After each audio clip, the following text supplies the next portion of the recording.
Hello everyone, and once again welcome back to the PMCO 2020 Fall Split. My name is Varun Super Johnny John. Today we are going to be continuing our journey with the day number 3 of the Pakistan group stages, and it is going to be an even more intense journey because if you remember yesterday, due to some issues, we had to postpone the matches. So today, instead of 4 games, we have 5 games lined up for you guys, and that's going to mean some more PUBG Mobile action to watch. And for all that action, my partner in crime, the one who's going to be helping me out to break down the matches and break down the team's performances, ladies and gentlemen, it's going to be the Papa Bear himself, Fixes. Thank you so much, Johnny. And we have been witnessing some intense PUBG Mobile actions, and all these teams have been so aggressive. And I mean, I've loved the way these guys play, the grenades, everything. Yeah. That's phenomenal. Yeah, the performances have been phenomenal indeed, and the performances are going to be carried on forward. But before we get the day started, we do have an important announcement for you guys straight from the officials, and I'm going to read out the official statement right now. It says, the PUBG Mobile Esports team investigated the currently active competitive PUBG Mobile players of PMCO Pakistan. We have discovered that 4 teams have made use of an unauthorized program, the type of which has been severely damaging the integrity of the game of PUBG Mobile. Therefore, we have decided to ban the following 4 teams from the ongoing PMCO Pakistan and future PUBG Mobile competitions for lifetime. The 4 teams are the HellRaisers, Team Ecstasy, Team Extreme, and 47 Esports. So these 4 teams are not going to be playing the group stages matches from now on. From the 32 teams that we have, only 28 teams are going to be playing the group stage, and that means only 4 teams will be eliminated. The 24 teams are still going to move on to the semi-finals from here on out, and that means a little bit less pressure on the teams that are left in the tournament. Well, certainly, but you should always respect the ban hammer that really came in and during the right time. But we will also have to take a look at the prize pool this time as to how the share is going to be separated amongst the teams, along with the 3 slots for PMPL. The first position is going to get $2,600, followed by second position is going to get $1,600, and the third position is going to get $1,100. Yeah, it is an intense prize pool competition as well, but 3rd to 16 you do get $1,100, but only the top 3 teams get the slot for PMPL Season 2. That's an extra sort of step in the process for the teams of Pakistan to qualify for the next stages of this entire new ecosystem that we have for the PUBG Mobile Esports all around the globe. Last time for the World League, the teams qualified straight from the PMCO. This time we're going to see them in action in the PMPL Season 2 as well,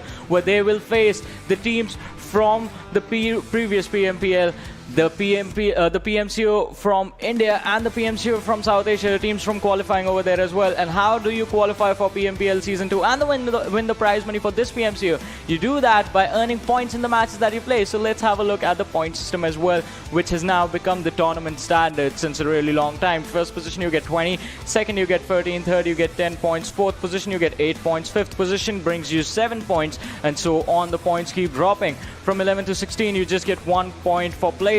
Along with all this, you get 1 point for every single kill that you get in game. Absolutely, and this has been prevalent since quite some time right now, and teams have adapted. Yeah. And the best part about the Pakistani teams is that they are very aggressive. So we are looking at a lot of kill points. I remember during the first day, TUF just got that 1 position point but had 10 kills, and which got them to the 3rd position in fact. Yeah, it was an incredible matchup. Even yesterday as well, the game of Sanhok was pretty intense, and so was Erangel. But this time around, even the maps, as I said, we are going to have 5 games today, 1 from yesterday and the 4 we were originally supposed to have today as well. So that's going to mean it's going to be the schedule is going to have 1 additional map, and as we look at the schedule a little bit in the future, we are going to be looking at the squads that are going to be playing first.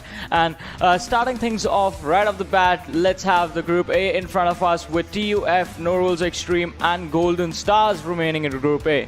Yes, and they will also be followed by another set of 4 teams, which will be on our screens right now. There you go, HotShotSs, IDL, 247 Gaming, and this is just 3 because one of those teams was unfortunately caught using in Group A. To be specific, 2 teams were caught using unwanted measures over there. But taking a look at Group B, we have NextGen Esports, SCYTES, Portal Esports, and F4 Esports. Quite a promising group this one is. Yeah, even Group B has 2 teams removed. That is, North Esports and TeamHELLFIRE are going to be the teams left playing. And as we were talking about the teams Group C, where all 8 teams remain, it's going to be Park Falcons, IGen Gaming, TeamOP, HellRaisers, that is HR.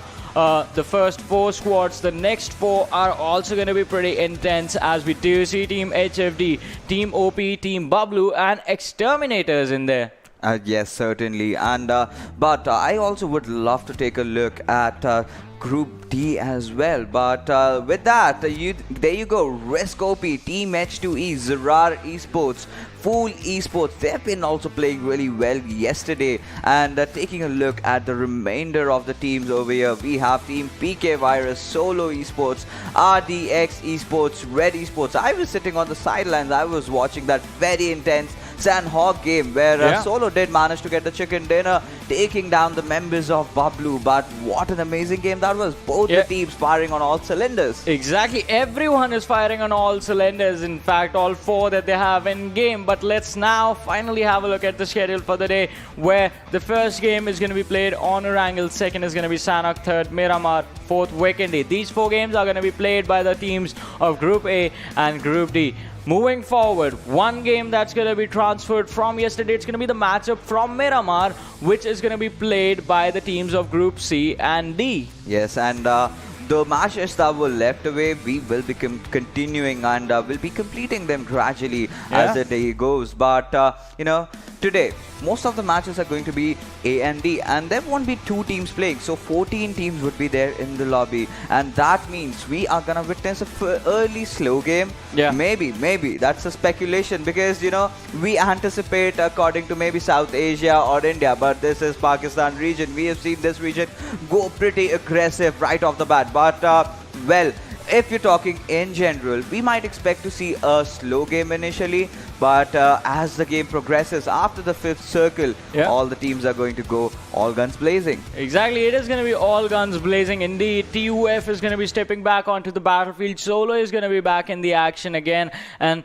the fights are just going to get going as the game moves forward and the circles get smaller and smaller. But for that, we're going to have to see as to how the early game goes, because we know for a fact that Erangel and Vikendi and Miramar, 2 of the slowest games that we have, even with 16 teams. The pace over there is going to be even slower. Plus, with 2 teams being taken out, that means options for teams are going to be available to change their drop locations and strategies a little bit, and to experiment while they still can in the early stages of the group stages. Because when the matches start to get fewer and fewer for you to qualify, you can't experiment. You have to go for the old tried and tested methods that were working for you all along. Absolutely. All these teams, most of them have played their 4 games, and today what they will be looking forward is to the momentum that either they had lost or they had gained. If they had lost, they would be looking to gain it, and if they had already the momentum, they would look forward to continue with it.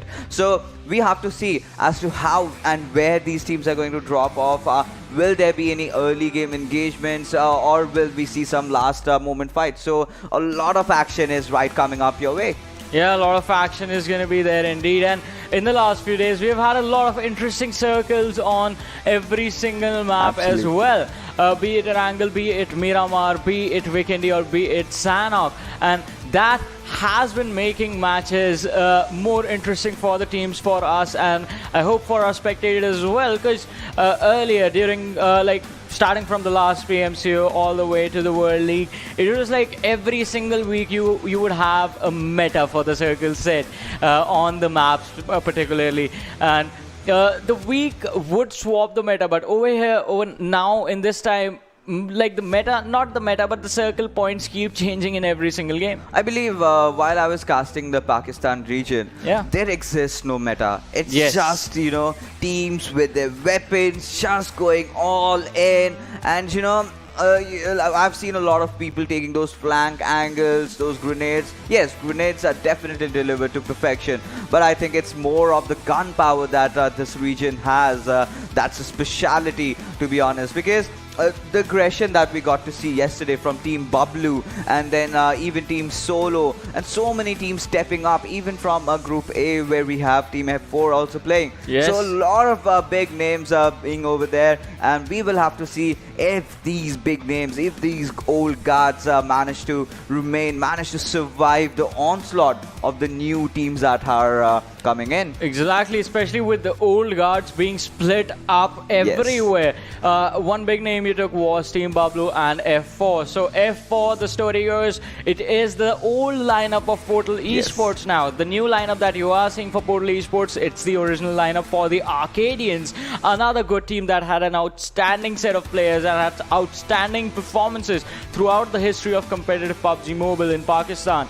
As far as Team Bablu goes, we did see Ghost in action with the players from Team Solo who used to play under the banner of Team Envy earlier on, and also TUF coming in with one of the players from the original OG lineup of Team Bablu, Zameen. So with all the experience, with all that strategy coming in from that side, TUF have improved tremendously from the last time's performances, and that showcases in the matches that they have played so far. Certainly. And another team that we might have to consider is NextGen Esports. Yes. I think they were also one of the teams that has been changed right now. The name of the org has been changed. What was that exactly, Johnny? IGen, I think you're talking about. No, I'm talking about NextGen Esports. Oh yeah, NextGen used to be Gaming Hub earlier on. GH, Emerge, Knight, all those guys also had incredible performances. I said IGen because even IGen has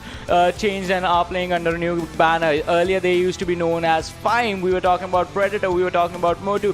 Incredible set of players, incredible set of performances. I mean, Predator himself had, as I said yesterday with me and Ocean when we were sitting, Predator had a highlight reel sort of a performance during the last PMCO, and that is sort of something that they're trying to replicate this time as well. Motu, an amazing assaulter in the game, and had an incredible run with FS when he was subbing in for them. But this time it's a new set of teams playing, and this is one thing that sort of changes how teams look at the game, because when you have these unknown elements step in, these new teams who you do not know what sort of an aggression they come at, who do not know what sort of strategies or what their drop locations are, they force you to change your own playstyle and adapt to theirs in the initial stages until you get a read on them. I think I really love the amalgamation of the experienced player with those new players, and they come up with some good strats. They've got some good aggression coming in, some good gunpowder, because obviously if you're an experienced player, if you're forming a new team, you would look to pick up the best and who has potential. So certainly all these teams, those new lineups, the new rosters that have been made, we are looking very eager to see what they have to offer right now with their gameplay. And first game is going to be Erangel. We have had seen a lot of drastic circles, even going as far as the northwestern corner. So yeah. So today I think we will be witnessing some kind of a central circle, if you ask me to predict, and maybe Gatka or maybe a mansion-oriented circle, but that only we will get to know in the game. Yeah, we're gonna find that out in the game because the game is live, and let us have a look at the trajectory of the plane, which starts all the way from the southern side of Nova Repnoy and heads all the way to the very western edge of Gatka. Yes, and this is going to be very, very troublesome for the teams that are going towards Yasnaya, Lipovka, maybe if some team wants to go to Kameshki or Severny or Zarki. So the areas on the western side, they are going to get jam-packed in, but we will also have to take a look on the teams that will be going towards Nova Repnoy.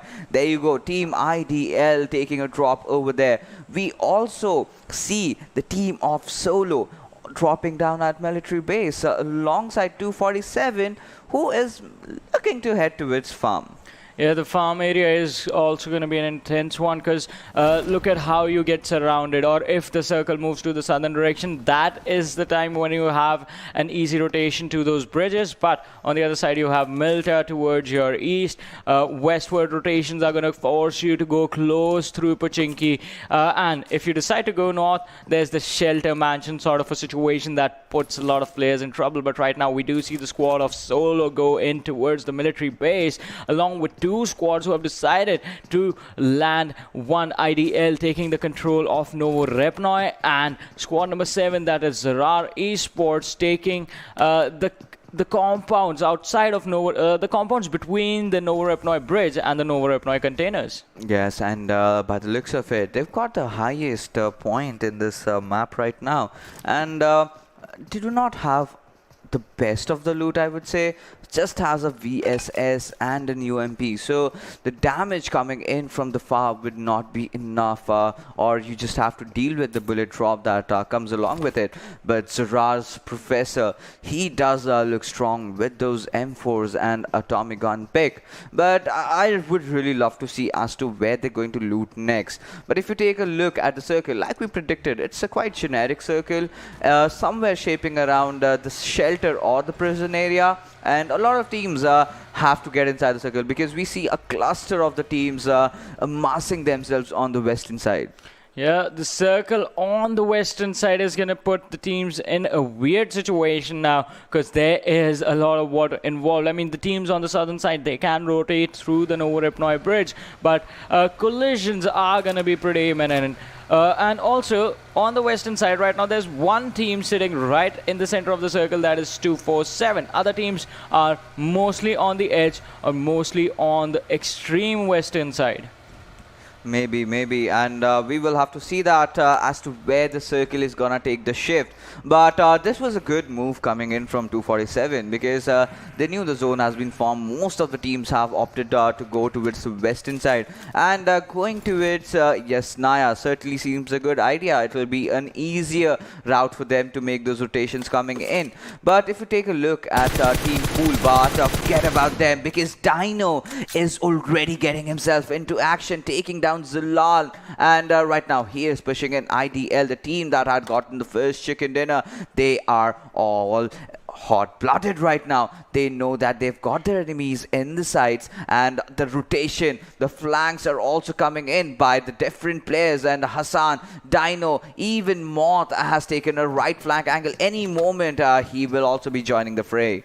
Yeah, they have to join the fray. Dino, he has the players spotted out, and Zom, it is going to be really difficult to get a revive on the lad, although the smokes are being deployed by the Professor, but he needs to cover the windows of the houses and not just throw the smokes in front of them. He spots out one on the balcony, goes for the shots and gets a knock, just evening out the situation and bringing the numbers down to 3 versus 3. But look at this, Moth, he's coming from the backlines, pushing in from the containers, and he can have a really good flank. But in the meanwhile, the distraction that Professor created has resulted in Zom being back on his feet. He's gonna get up and start running away from the situation. Yes, and Hassan also needs a revive of his own, but Dino has other plans in mind. He is just going full aggressive, and this is a region that we are talking about, and this is the aggression that we expect to see from the Pakistani teams. Grenades are being lobbed in. Zalim also deploying his own Molotov, does drop off at the right point, but Dino was quick in predicting that. But right now, Moth, he is still holding off his angles right. And Dino, he is also waiting for his opponents to make some kind of move. Professor throwing out a pre-grenade in there. And I think our Team ZARAR looks to be in a bit of a pickle because they are kind of constricted or restricted to that one particular compound. And we will have to see as to when IDL is going to make those rotations coming in, trying to surround them. Those grenades are going, but they are not doing absolutely any damage. Yeah, the damage not being dished out is just going to result in the utility being wasted. But Faizi, he's spotting out the players. But Professor, he is pretty much on point today. And the form looks really good. Anytime he spots out a player, he's making sure that he's dishing out at least 50% damage to the players of IDL. But they come back again. Healed up. Dino goes to the rooftop with his AK in his hand. All the players from Team ZARAR in front of him. And this crossfire that the players of IDL have set up, this could be really, really brutal, since the players of ZARAR have now been cornered into that one red house on the roadside. And right now, if you can take a look, ZARAR's Professor, he is trying to make a flank of his own. He is trying to spot the players of Team IDL. And we will have to see as to who or which exact player gets the first pick. And grenades have been lobbed in, but still it's a kind of a stalemate that has been formed right now between the teams. They are trying different positions, trying to figure out their enemies' locations, but you can see IDL pulling off their own shenanigans, getting on the rooftop of the buildings, and the smokes have been deployed, giving away their position that they are on the rooftops. And I believe these squads are out of grenades and throwables, resulting in which they have to rely on their pure gunpowder. Yeah, that gunpowder is definitely going to be pretty important, but this fight for now has come to a standstill. Both the teams just waiting for opportunity to see an opening and to capitalize on it. Moth, he also has a Scarrel in his hands and has traded positions with his own teammate.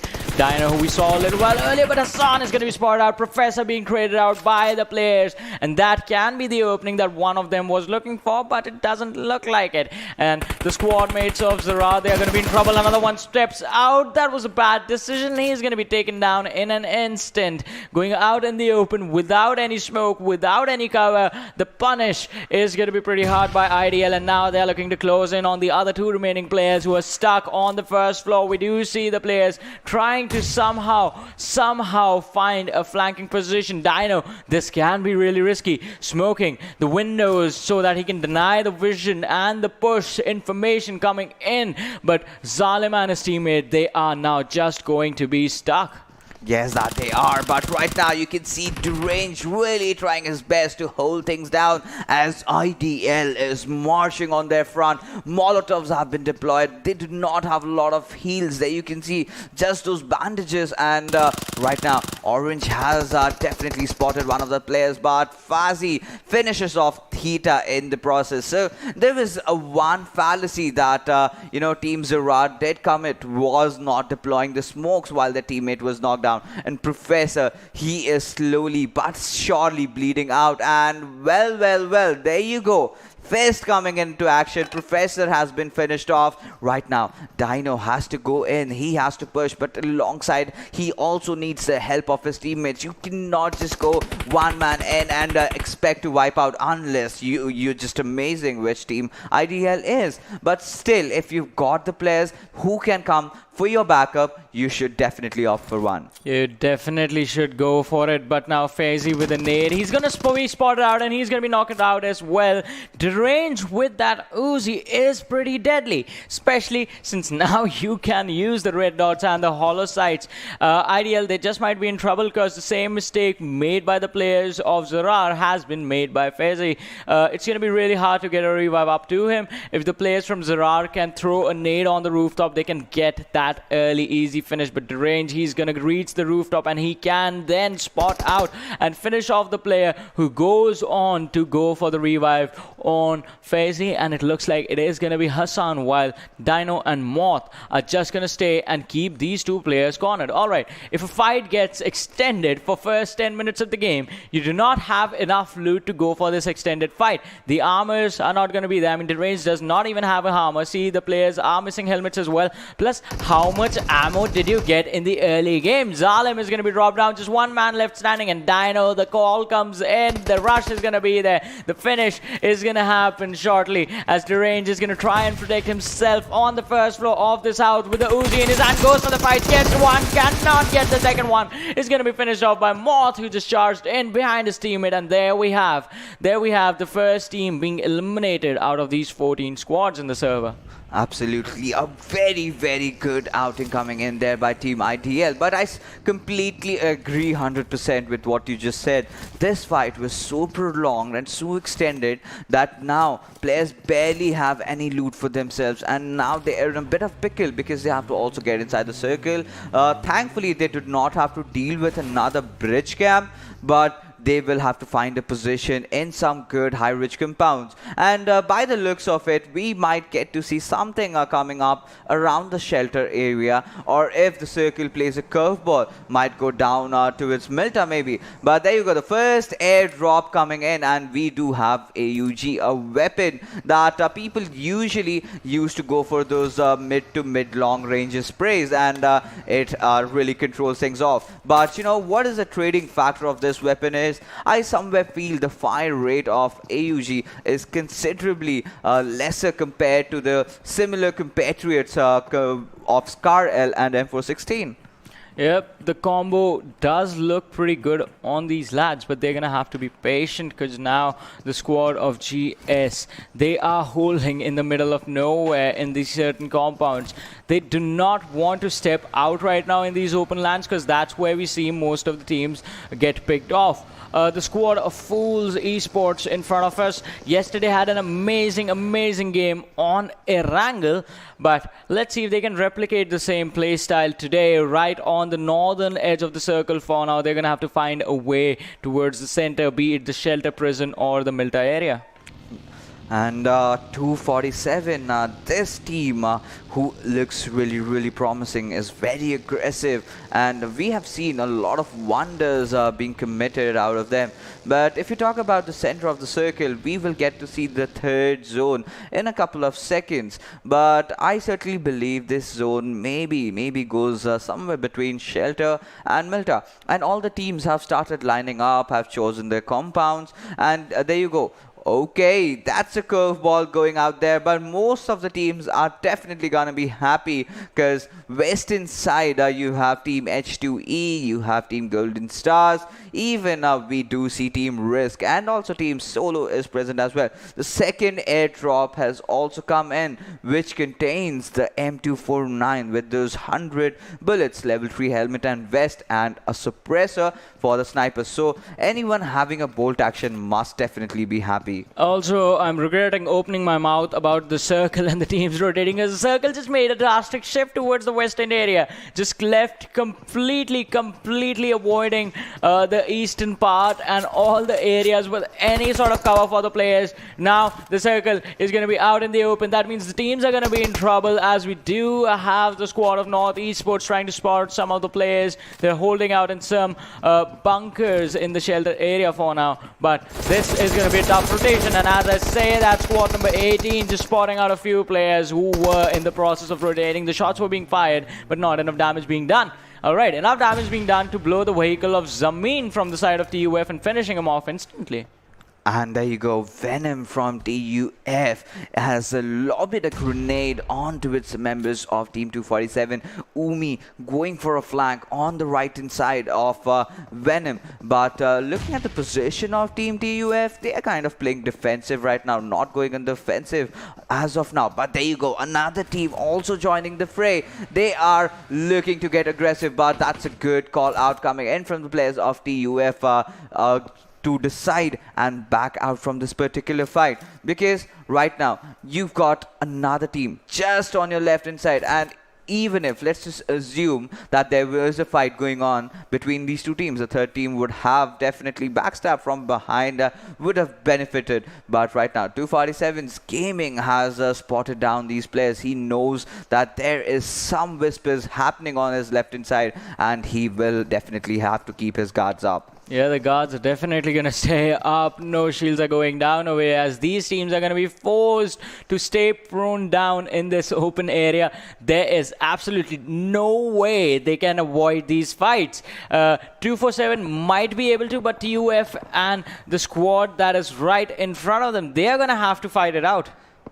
That they have to, but right now you can look Team SNX, Wakas. I believe this is Team HotShotS, and they are marching in onto its line of the enemies. 3 teams still there. Wakas running in. He is not fearing of any consequence that might just happen, but TUF, they've gone on the back lines. They are waiting things out. Venom has taken a cover of his Dasha, but there you go. The circle are taking a upward shift, and a lot of the teams have to come with the cluster being on the northeastern side. Yep, the northwestern side of farm, northeastern side, that is going to be the edge where if you stand and gatekeep, I mean the exact spot where the players from squad number 16, that is Golden Stars, are, they can gatekeep basically everyone trying to enter. But talking about gatekeeping, TUF is going to be spotted outside the circle by the players of HotShotS. Edgar being taken down already. That's going to leave Thor and Venom the only surviving players. And if the finish off comes on Edgar, the pressure on Thor and Venom is just gonna get worse, because right now, since he is still just bleeding out, there is gonna be a possibility that they might just go ahead and revive him. But a nade from Senior might just do enough damage to Venom to finish him off, but Thor is gonna try and get away. In the meanwhile, just distracts all the players from HotShotS away from his teammate, and he does actually manage to survive. Yes, he does, and he is the last member to survive as he will be escaping out. Edgar getting taken down, the one person. I remember one grenade taking down 3 players, and okay, this has become a customary tradition for the Pakistani teams to just opt for the pan instead. And right now, they will be taking those burnt vehicles, and they've got a good Dacia for themselves, and they will also have to make a way inside the circle. But there you can see Team 247's Umi getting into action, but gets instantly traded off by the members of Gold Shots. And we'll have to see Cobra already taking 3 kills, and there comes that grenade, and Absol taking down 2 with him. Yeah, and talking about things that happen, I mean, might as well just do it. If you find a player out in the open all alone, his teammates nowhere to be found, might as well just go with the punches. Why not? No one's in a hurry over there. But in the meanwhile, the one thing that's in a hurry to go up, it's going to be the kill feed, and it is not stopping the players of Red also getting in a fight. Solo Absol taking down a few for his own. But this team, HotShotS, they are in trouble as Senior falls down, Bablu falls down, Vakas is going to be taken on. Amin just finished off in an instant by the players of Golden Stars. Solo goes, he spots out the players of Red. One has been knocked down, going for the finish with the M4 and the 3X, but the player in front of him is going to stay behind the cover and stay safe. King on the other side taking a fight with another set of players. That is the squad of Fool, and they were trying to come in down the slope of the mountain out in the open, and they are just going to be sent on a one-way ticket to the lobby. Yes, and Oxy has definitely spotted down Baraka, and it's just the door zone damaging him down, and he is trying to make a move. Those single taps coming in by Oxy will be taken down, and Baraka goes knocked off on the ground right now. But Oxy will definitely finishing him off, and by the circle we have to see where the next shift exactly goes. Team IDL looks to be in the dead smack center area, but look at Moth, he is way off from his team. Now the question arises, how is Moth gonna get back with his teammates? Yeah, it is going to be a tough situation for him. He's going to have to be extra careful, since it is just one more teammate that is left. It's Hassan, and he's already taken the center of the circle.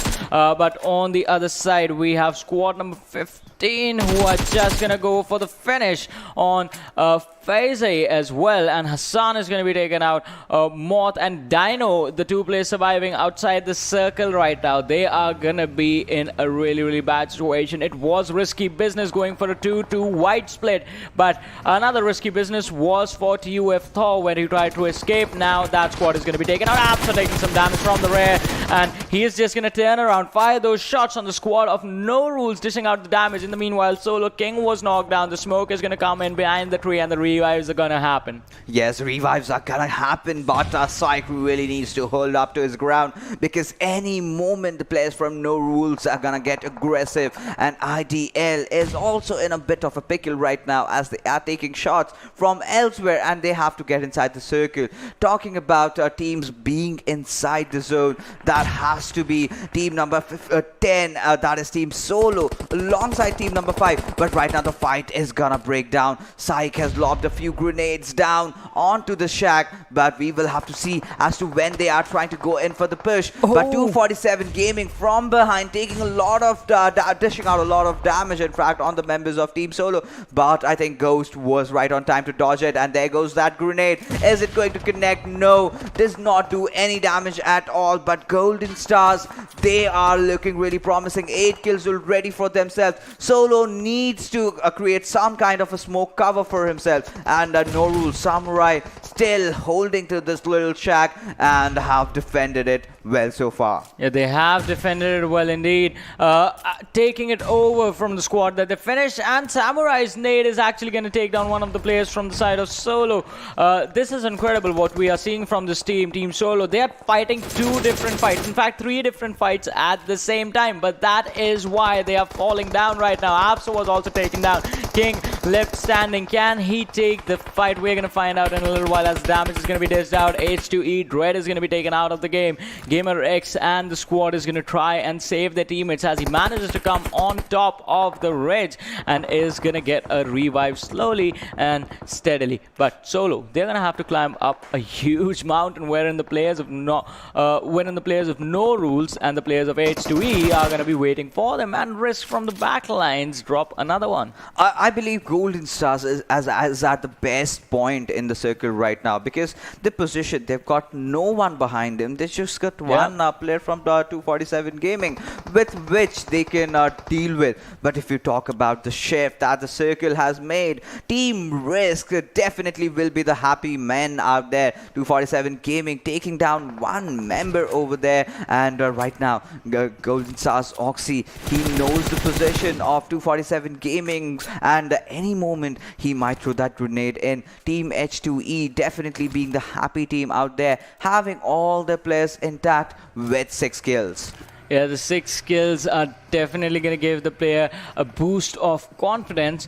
But along with that, you need to make the rotations right now, as all the teams are doing. riskOP, the only team inside the circle. Golden Stars losing 1 player. Oxley to 247 Gaming as he goes for the trade. Cobra taking a lot of damage.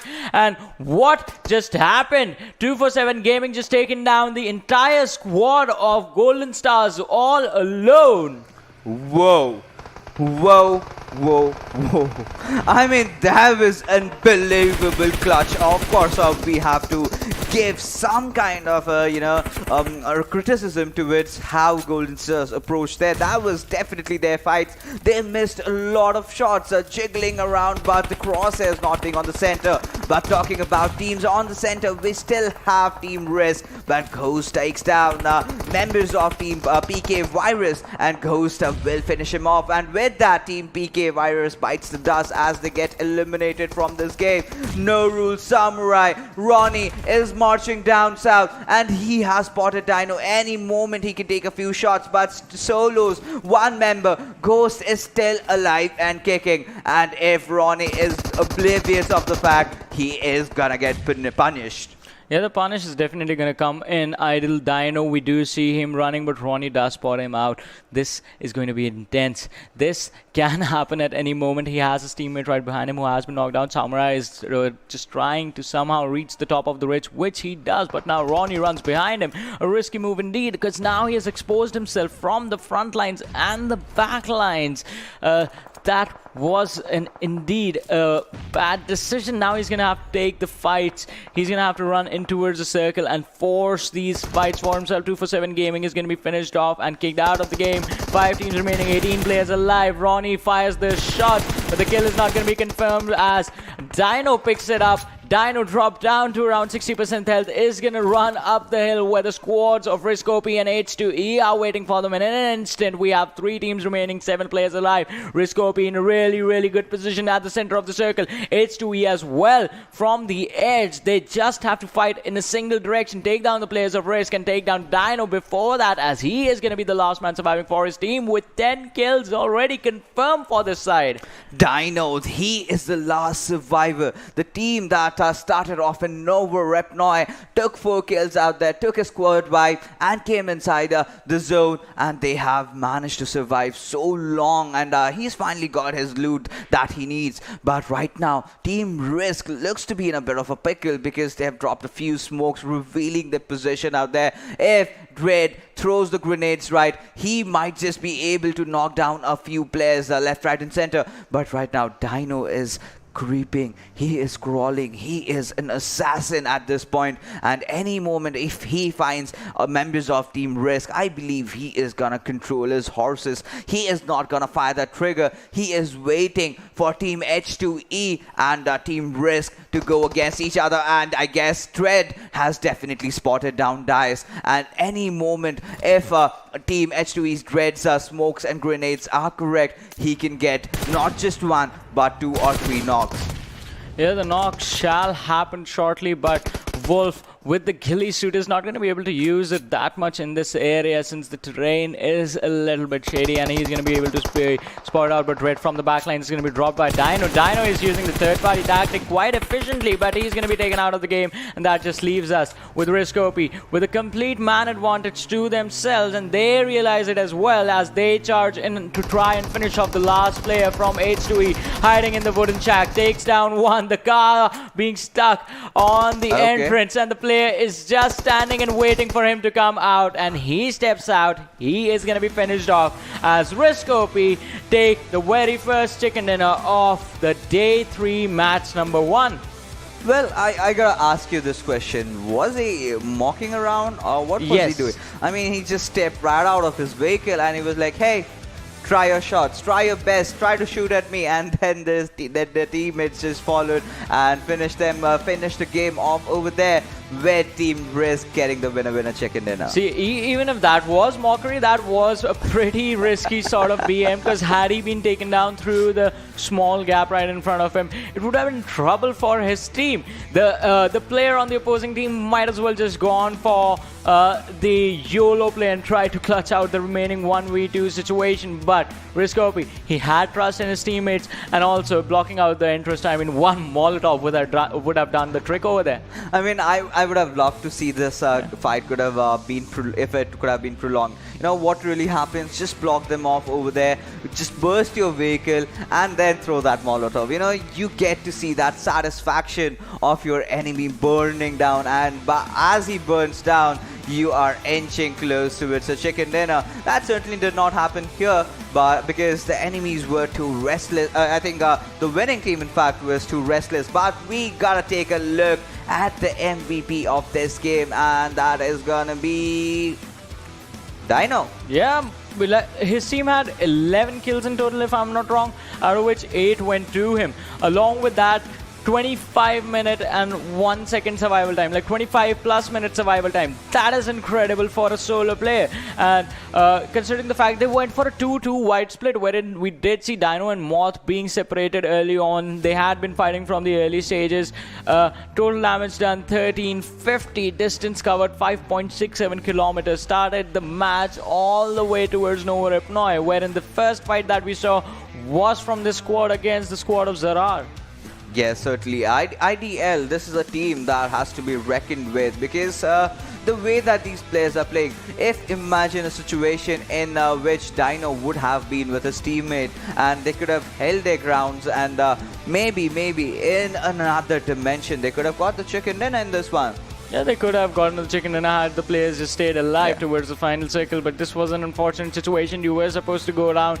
Third is the best case scenario. I mean, the chicken dinner would have been even better, but for a solo player to come up with 8 kills in a match of this intensity where the circles are out in the open, you are constantly playing on the back lines and just trying to see if you can deal with the pressure and not just succumb to it. Dino did an impressive job, but apart from him, there were more impressive players as well who outshined the performances of their teammates. So let's have a look at the top 5 players of this game.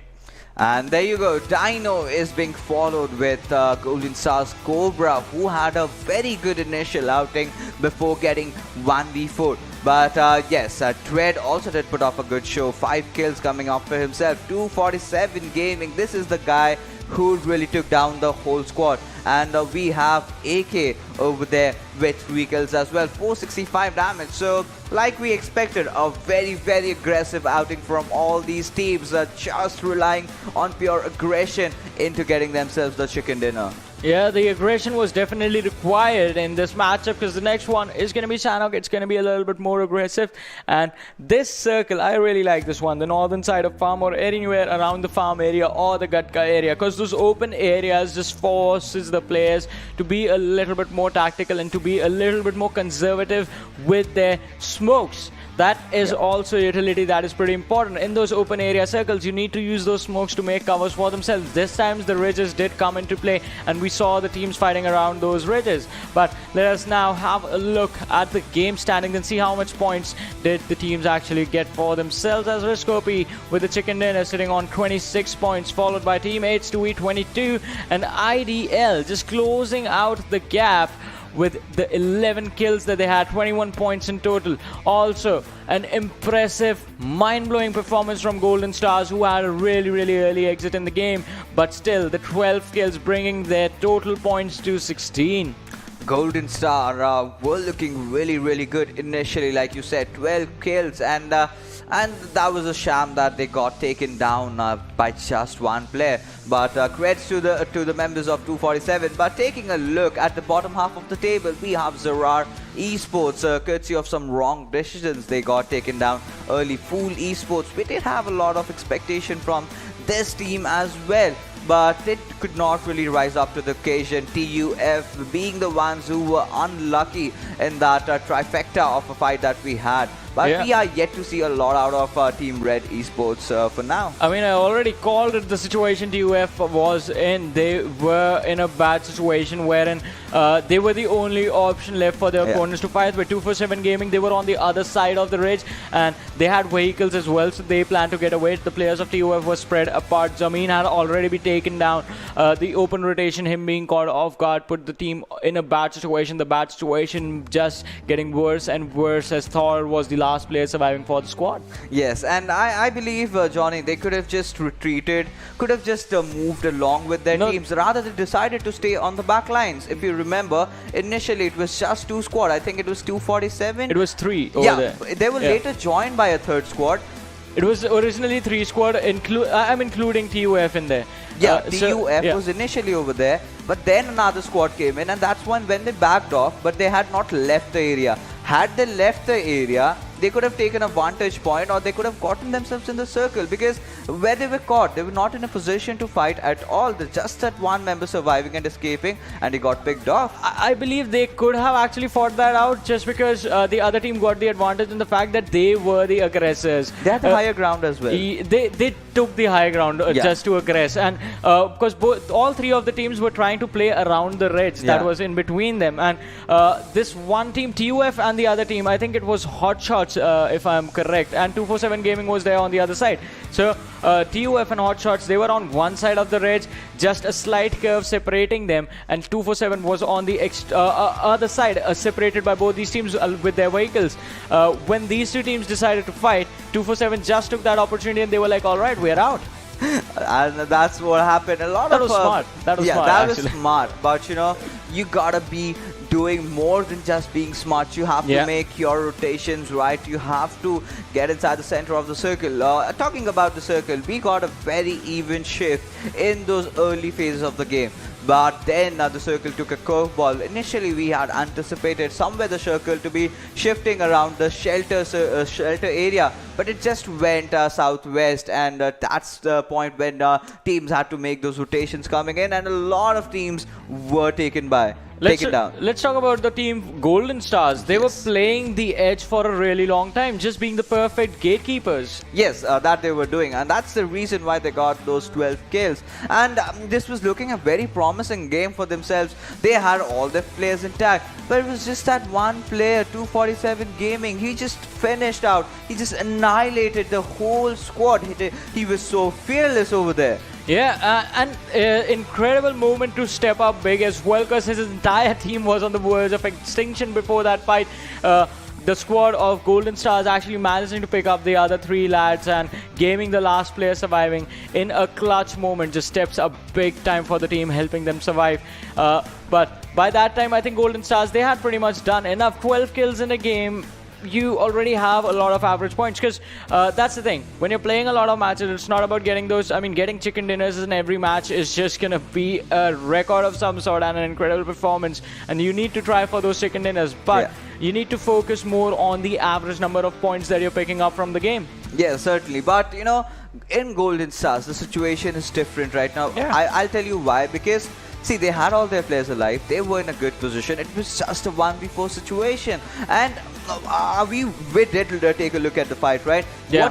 What exactly Gaming was doing was he was just jiggling around. He even did not have cover. So, for 3 players to not being able to take down just 1 player who was out of the club, who was out in the open, I mean, you have to really ask some questions regarding your aim skills over there, but they really need to buckle up. Maybe it's just the pressure that's mounting over them. The game that they could have won really ended up at a very low position. Just got the 4 position points out of that. Yeah, 4 position, 12 kills, and I guess they will try to figure out what happened in that fight and how they could have messed up, because we did see Cobra dishing out a lot of damage as well and trading damage. But the next game coming up is going to be Sanhok, which is going to happen after a short break. So you guys stay tuned and keep watching. We'll be right back.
Welcome, ladies and gentlemen. You guys are watching the PUBG Mobile Club Open Fall Split Pakistan region.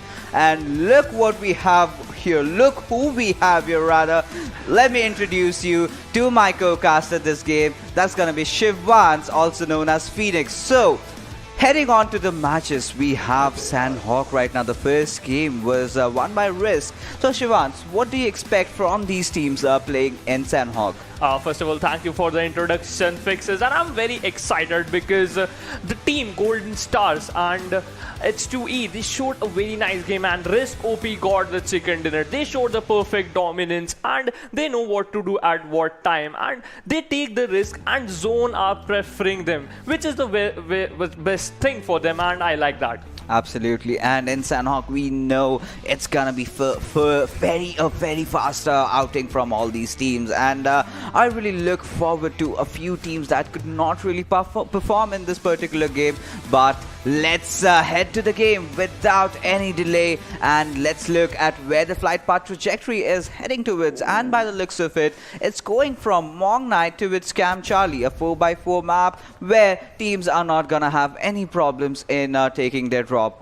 Yeah, that's true, and I'm looking at TUF and HotShotSs. Maybe they are going to collide once again, because in the previous match they have the same drop location. Maybe they are also going to have the same drop location in Sanhok. Maybe let's see what is going to happen, and the teams are dropping out, and let's see which team is going to take the hot drop, which are Boot Camp and Paradise Resort. And right now, if you can take a look at the teams that have taken their drops, I believe it's an even spread, and we will not be witnessing any early game fights. And there you go, Team Risk going to its western side, but the circle coming down south, centering around the quarry area. Painan, this is a shocker. It has not been occupied by any team at all. PKVIRUS being the intelligent one of the lot, going for straight center area, that is quarry, and the HotShotSs are right beside them. But if you go just a bit at south, we have Team H2E. Yeah, that's true. They just countered the area of Kampong. Most of the teams are on the outside of the circle, and some teams, we can see, they are only a single team which are only inside the circle, center in the circle. And let's see what is going to happen. If we talk about the team FoolEsports, they are in the ruins area. They're just going to loot here, and we can see team number 10 player SCYTES also. They're scouting some play. Maybe they know that there is a team inside ruins, and he just have to run from here, because he don't want to get knocked out and eliminated in an early game. Yes, certainly, and I think that was a wise decision, because if he would have just marched in blindly, he would have met his makers. But right now, Team Solo, Absol, King, I think I've heard a lot of praises about this particular team. They got the chicken dinner, and I believe Ocean telling me that one of their players was a former member of Team Bablu, one of those teams who is really feared, and they will be joining us in the last 5th game when we see another Miramar happen. But Team Fool, yesterday they were playing so well, but today they've been have had a rather shallow outing, so they are definitely looking to redeem themselves in this one.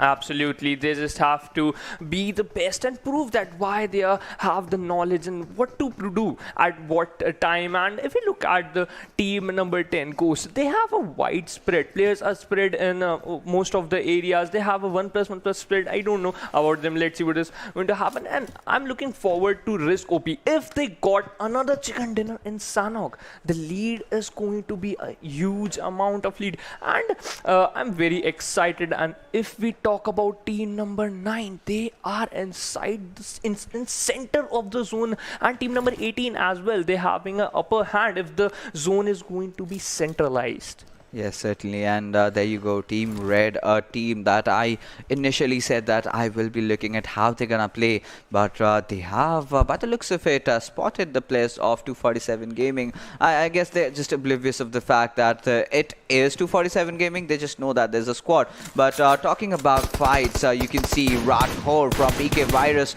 already getting spotted by the members of Team HotShot and getting knocked over there. So PKVIRUS taking those in initial damage to themselves, and they had the center of the circle have already lost 2 players. Oh yes, this is going to be unfortunate for them, because if you lost 2 players in early stages, in the final circle, this is going to cost you, because manpower is very advantageous in final circle as well. And if we look, team number 18 got 1 kill. They are finding the 1 player who just they got knocked out, and let's see if they're going to find it early. Yeah, maybe they're going to find it, because if you are knocked out, your speed of movement is very slow, and which is going to cost you, because you already lost 2 players in early stages.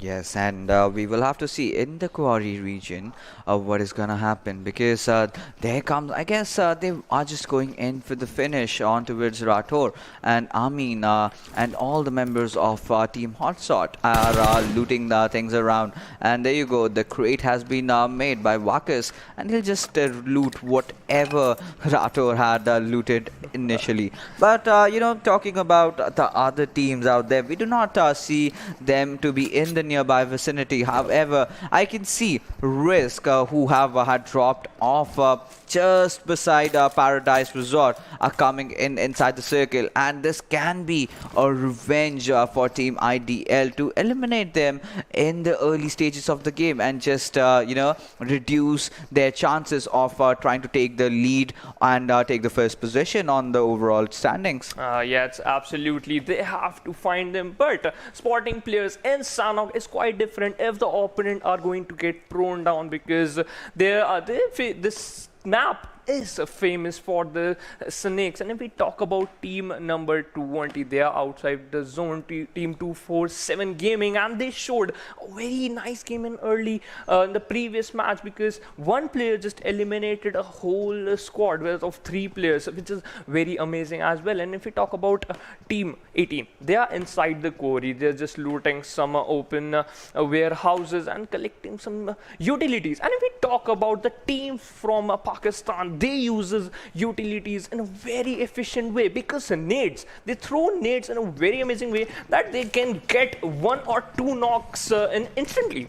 But there you go, fights have been broken down. Solo versus Team Fool. Psych has taken down Bunny and will instantly finish him off. But Team ZARAR Esports, this is one team that did not have the best of the outing, and got taken down in Novoripnoi earlier in the Erangel. So right now, let's see Theta, this particular player, what is he up to, what he is capable of. And you know, getting back to our conversation that we were having earlier about utilities, there was one thing that I would really want to point out, and I love the way Pakistani teams use their grenades. Yeah. But I believe you know they should know when and how much grenades to come in, because there are instances we saw teams going all in with the grenades and barely getting a knockout. And I think the teams can do better with the usage of smokes. If you remember the first fight that we had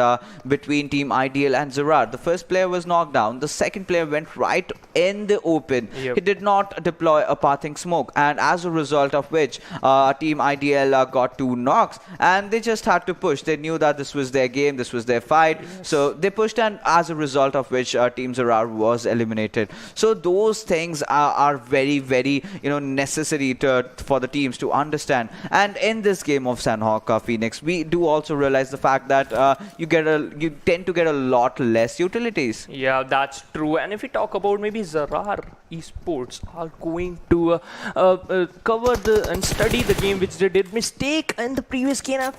Team number 8 knocked out a player of team number 10, which they find him off guard and he is knocked out. And if we can see, there is no cover coming from behind team number 10. Only player just got knocked out there. Let's see if they counter, if they get this kill. This is going to be very good for them, because 1 kill is equal to 1 point, and in placement point, if you combine kill points plus placement point, this is going to be best for you. Yes, that certainly will. Team Solo, they are definitely feeling the heat, and Ghost going down. That's bad news for them. He is one of the best players. And Team Fool, they are just edging around boot camp on the shorelines, looking for teams, scouting out for some kind of information that they can pass on. But there you go. King has just a bit in the dust. He will be sent back to the lobby. But with that being said, Team IDL and Team HotShotS are very, very close to each other. Yeah, that's true. And if from the previous match we talk about, Team Ideal is looking very strong. They got 11 kills, and if they got early kills, they're going to have the momentum as well. And if we talk about team number 11, have a fight between team number 12. If they spot some players running, they are running in open. If they use some smokes, this is going to be beneficial for team number 12. And if they have cover, then there's no use of smokes. And if we talk about, okay, one more team is there, which is team number 16, which are our Golden Star. They are one of the best. They are at which time you have to get kills and which time you have to rush, which is a very nice thing. Yeah, certainly that's a very nice thing, and Golden Stars are definitely putting up a very good outing. And like I said earlier, if they've got the kill potential, they can take a lot of kills. They just have to work out on the positioning points, and if they do, they will be a force to be reckoned with. But we saw a lot of teams, a lot of individual players going berserk last game, especially 247's Gaming, just 1v3ing the whole squad over there of Team Golden Stars. And right now Team Golden Stars are in for some redemption, and taking a look at Team 247 on our maps, we can see they are near the cave area, but IDL's Hassan has got the better out of HotShotS Senior. But he will get instantly traded off by Amin, and going in for the revive, but before that making sure that they get that 1 point to their names. That's very unfortunate for the Team Idol, because in early stages they just lost a single player. And team number 18, they are looking forward. They are just going to revive a player and one more player. They have power of 4 men, which is going to be very beneficial for them, because team number 10, my bad, team number 19 just lost one player in early stages. If they pushes towards them, then maybe this is going to be very bad for them, because doing right decisions in Sanhok map is very important, because you see some early fights. The game is going to be end very early. And right now you can take a look at Team IDL. They do have the compounds, have found Team HotShot in a bit of a pickle, as they are way off from where they should be. Ibrar has to make a run for the cover, but will the members of Team IDL allow that? That is definitely a question, because they know that they lost one of their teammates, that is Hassan, but they are hungry. They want something out of this fight, because if they do not get, they will be unhappy with that. So Wakus, in the meanwhile, he is trying to provide some kind of cover fire, and Senior, he does realize the more he is out in the open, the more he is prone to get flanked from other teams. Yeah, that's true. And if I talk about Team Ideal, yet they lost a single player, but they have the confidence, because they know they have the gun power. 3 men can also destroy 1 player. And we talk about 247 Gaming, they just a single player just wiped out a whole squad, which is very amazing, because you just have to turn on your beast mode and show that yes, you can able to destroy some teams as well. And Fuzzy, he was just about to get knocked down, but barely surviving with a sliver of HP, but still wants to engage in. Ibrar going all in, all aggressive, trying to throw those grenades out. Ibrar, he is looking promising. He's spraying down and will take down Fuzzy. And IDL in a whole world of trouble right now. Ibrar going in, getting the cover fire from behind, is rushing in down to the enemy territory. Ibrar knows IDL does acknowledge of this fact that Ebrar is in the vicinity. And where are the teammates? Where is the cover? Moth is standing right beside him, but on the sidelines we can see Team Risk coming into the fray as well. Oh my god, if Team arrested a third party, then this is going to be very good for them, because in the previous match they got the chicken dinner and the players are very close to each other. Yet Ideal lost one player and one player has got knocked out. The only players surviving for the Team Ideal, Team 18, which are HotShot, they are looking very strong because Ideal just left with only one player. Maybe he just have to back off from the fight and get some placement points from the team, because in the previous match they got the third position, and this is very important for them. And HotShots, they know that what they are going to do, they just get 2 kills and 1 kill is going to get confirmed by them. As a sub, that let's see what is going to happen. We will certainly have to see what is going to happen, and I'll tell you what is going to happen. Members of HotShot are pushing in right straight in front of Dino right now. Ibrar trying to jump and take the shots. Dino did take a knock onto its Ibrar, but will get taken down in the process. Team HotShots, they are looking really hot right from the start of the game, but by the rotations of the circle we can see a shift coming down towards the southeastern area, where Team Solo does look to be in a very promising position. Yes, Team Solo is looking very promising. And we talk about Camp Charlie. There's no team in Camp Charlie. If the zone shift towards the southern side, then the most of the teams are on the northern side. And if we look, that almost 5 teams just have to move inside the zone. And team number 5, they are gatekeeping. riskOP again. They know that the gatekeeping gets some kills, which is going to help them if they get the chicken dinner, and if they eliminated some teams which are going to be very lethal for them, just like Golden Stars. We can see Golden Stars in front of riskOP. Somehow, if Golden Stars manage to kill riskOP, then this is going to be very unfortunate for them, because they are inside the zone and they also have the upper hand. Hold on, my friend. They are not inside. They're just barely on the edge of the circle. And we were also deceived. We also were having the preconceived notion that they might just be inside. But there you go. When we take a deeper look, they're just barely out, and they will have to get in. But that's pretty easy for them. But AK has been spotted down. Wolf opens up his scope. Any moment he'll be taking those shots. And he did have AK in his crosshairs, but was on the wrong side. As a result of which, no rules, Dark Bite comes into action and takes down Wolf, instantly finishing him off. And Risk, suddenly they were in a good position, and now they find themselves surrounded from both sides. Yeah, that's true. But yet they lost one player, but they just have to move a little bit inside the zone. Now Golden Stars know that there is a team, and can he find? Rana just spotted a player, spray down some M4 shots, but only some shot get damage to him. But let's see, Golden Stars must have to do something, because they are running in the open. Again, Rana shot some shot, but only some shot got connected. But yeah, riskOP, they are taking the risk. They know that at which time they have to take and fight. Yet they lost a single player, but they have a 3 men, they have the gunpowder as well, and maybe they spot another team, which is team number 15.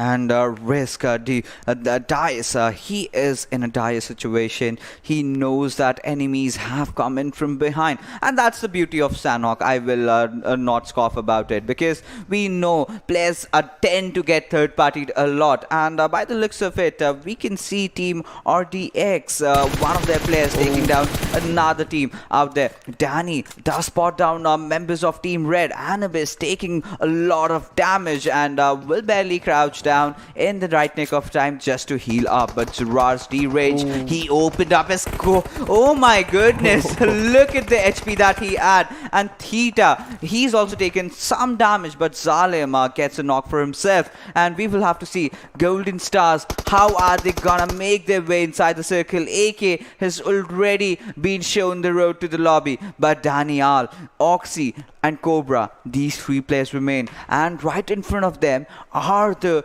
unstoppable force of ZARAR, because they do not want to let their opponents inside. Yeah, that's true. And Golden Stars in a big trouble because one man already got knocked out and another man got knocked out. Only one player is surviving because Golden Stars are taking damage of zone as well as ZARAR are also giving damage to them. Only one player surviving inside the zone. Can they make it through? Maybe ZARAR take a decision to take a fight. They are moving towards the team. Can they survive? Golden Star, can they survive? And if we look at the mini map, okay, one more player is got knocked out.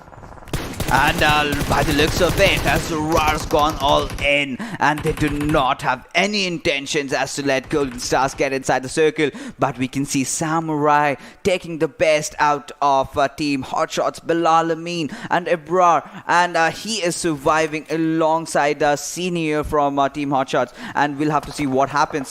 Daniel getting taken down by the circle, but Ebrar spraying down, finding off Edgar in the process. That was one good spray. But there you go, no rules. Members are still alive, and he is heading just towards their direction. Has spotted down Samurai, but will he take him down? It's gonna be a 1v1 fight. His teammate is in the backlines fighting with another squad right now, but Samurai, he wants to cook a grenade. But there you go, the beauty of Sanhok, like we spoke earlier, gets eliminated. Yeah, that's true. You just have to move early inside the zone, or you're just going to get third party, as we see.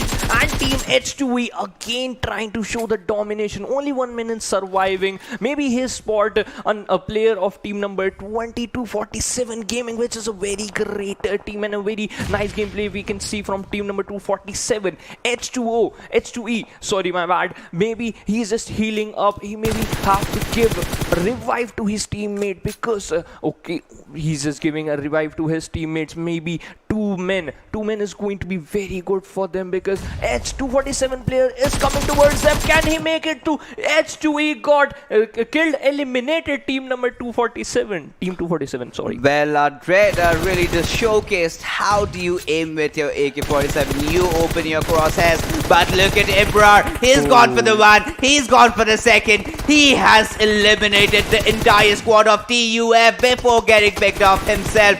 ZARAR, they are in for some fight. They know they've spotted Senior to range. If he takes a right flank, he can get the better out of him. But right now, Theta has been brought down to 20% HP, and he's also getting shot down from somewhere else. It's absolute pandemonium in those final circles. This is the fifth circle, and teams are looking to fight it amongst themselves. HotShotS have also bitten the dust. They've also been shown the path to the lobby, but Team ZARAR, they are in a lot of trouble right now. Range needs to get that res on himself by his teammates, but do they have enough time? Well, we'll just have to see. Yes, absolutely. ZARAR is now looking strong because in the previous match they didn't perform well, but now they are performing well as to up to the mark. And H2E, two players are trying to move inside the zone. They have the buggy. They just inside a compound, maybe just trying to spot some players that they have competition or not. They can move freely or not. Team number Fool is just trying to spot some players, but one player got knocked out. He is barely surviving and got eliminated. Last man surviving for the team Fool. Can he make it? Another team is forcing towards them. He just got sandwiches between team, but yet he is still trying to fight. And while we are talking, Red Esports has got knocked out. He is just trying to fight another team, team number 5, which is our riskOP. Can they make it? One man surviving. Okay, only one man surviving for the FoolEsports, and he just got eliminated. riskOP showing that why they got the chicken dinner in the previous match. Yes, certainly they are showing, but right now we can see Absol dishing out all these Molotovs onto its Danny. He is taking a lot of damage, and Absol spraying down onto its members of RDX as they take the damage from the Molotov. Both the players getting knocked down, and Absol will have the final laugh as RDX Esports gets eliminated. A pure genius move coming in there from Absol, and Team Solo finally rising up to the occasion. And right now we can see a very good fight between Team Risk and Team Solo. Yes, riskOP versus Team Solo, one of the best teams from Pakistan, because Risk know that they have to take the risk to get the chicken dinner, and we left with only 5 teams. Which team is going to get the chicken dinner? I'm very excited, and I think so if Solo got the chicken dinner, this is going to be very amazing. That certainly will be amazing. But if you take a look at the circle and just see only 3 teams inside the circle, and Puto from TeamPKVIRUS has been taken down by Professor.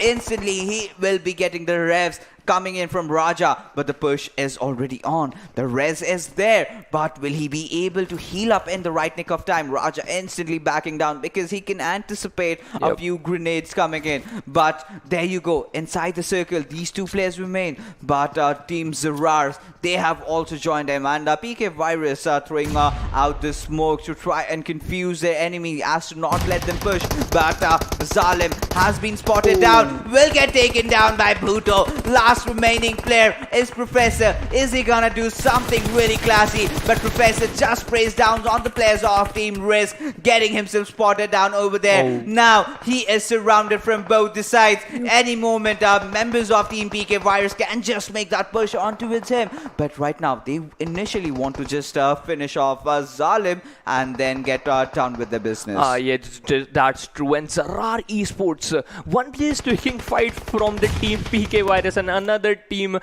player is taking fight from the riskOP. This is not a good move. Can PK get this chicken? And they just throw the nade. Can this work out? Oh no, he just closes the door. He knows that the nade is coming. A very nice gameplay from ZARAR Esports.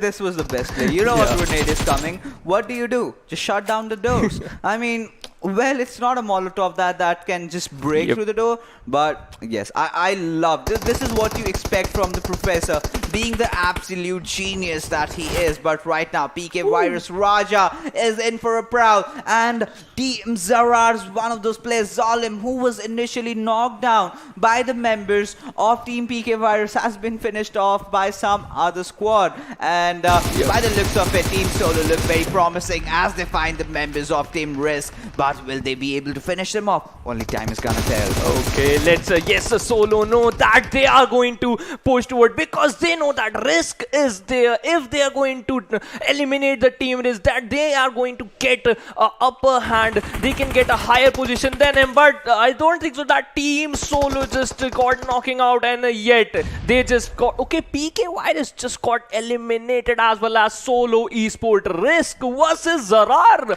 Professor just trying to heal battle outside the zone. Maybe Risk is going to get another chicken dinner. I mean, yes, a back-to-back chicken dinner is definitely what's going to be inevitable for Team Risk. But Rana's taken a lot of damage. He is firing at the wrong corner. He just needs to place his crosshair right as Professor takes down one player before getting taken down himself. And with that, we can see some back-to-back chicken dinners coming there. An amazing outing by the members of Team Risk. Absolutely. Team Risk showed that yes, if you take the risk, then you can got the chicken dinner, as well as maybe they got more kills. They're showing the dominance as well, and I'm very amazed by the Team ZARAR, because in the previous match they got eliminated in the early stages, but this time they got the second position. This is really amazing.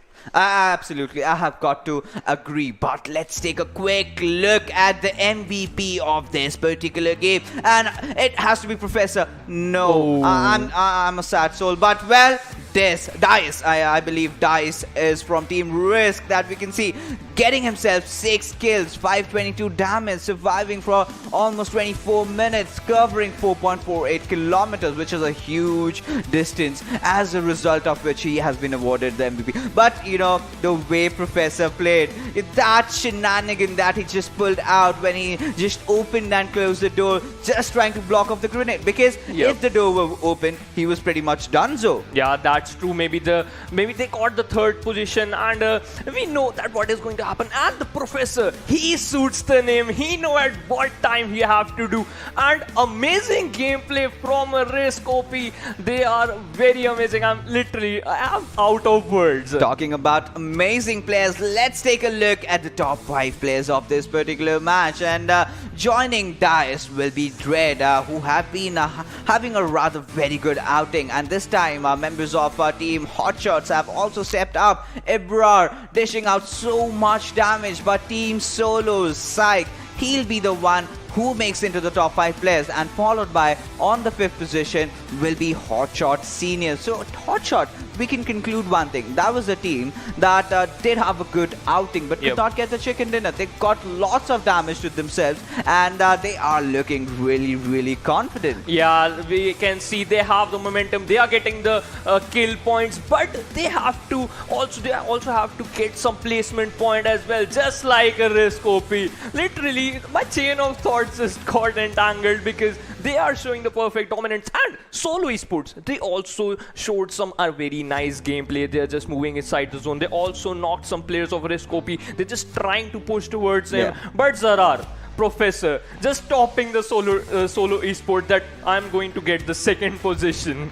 Now let's take a look at where the teams stand in this particular map. So riskOP getting back-to-back chicken dinners, 12 kills, 32 points from one single game. ZARAR Esports stepping right back in after the first dismal outing from themselves, getting themselves 6 kills and 20 points. And Team HotShotSs, like you mentioned, Phoenix, they've got 10 kills, but possession points is certainly an area that they can work out on. And right on the contrary, we have TeamPKVIRUS, who got the possession points, but certainly need to work on those kills. Yeah, that's true. This is the vice versa. And if we move forward towards the Golden Stars, 0 kills and just only 6 placement points, which is not good, because they also have to get some kill points as well. If we move forward, the 9th position is RDX Esports with 5 points, No Rule having 10th position with 4 points, Red Esports having 11th position with 4 points, 247 Gaming having 12th position with 3 points, and TUF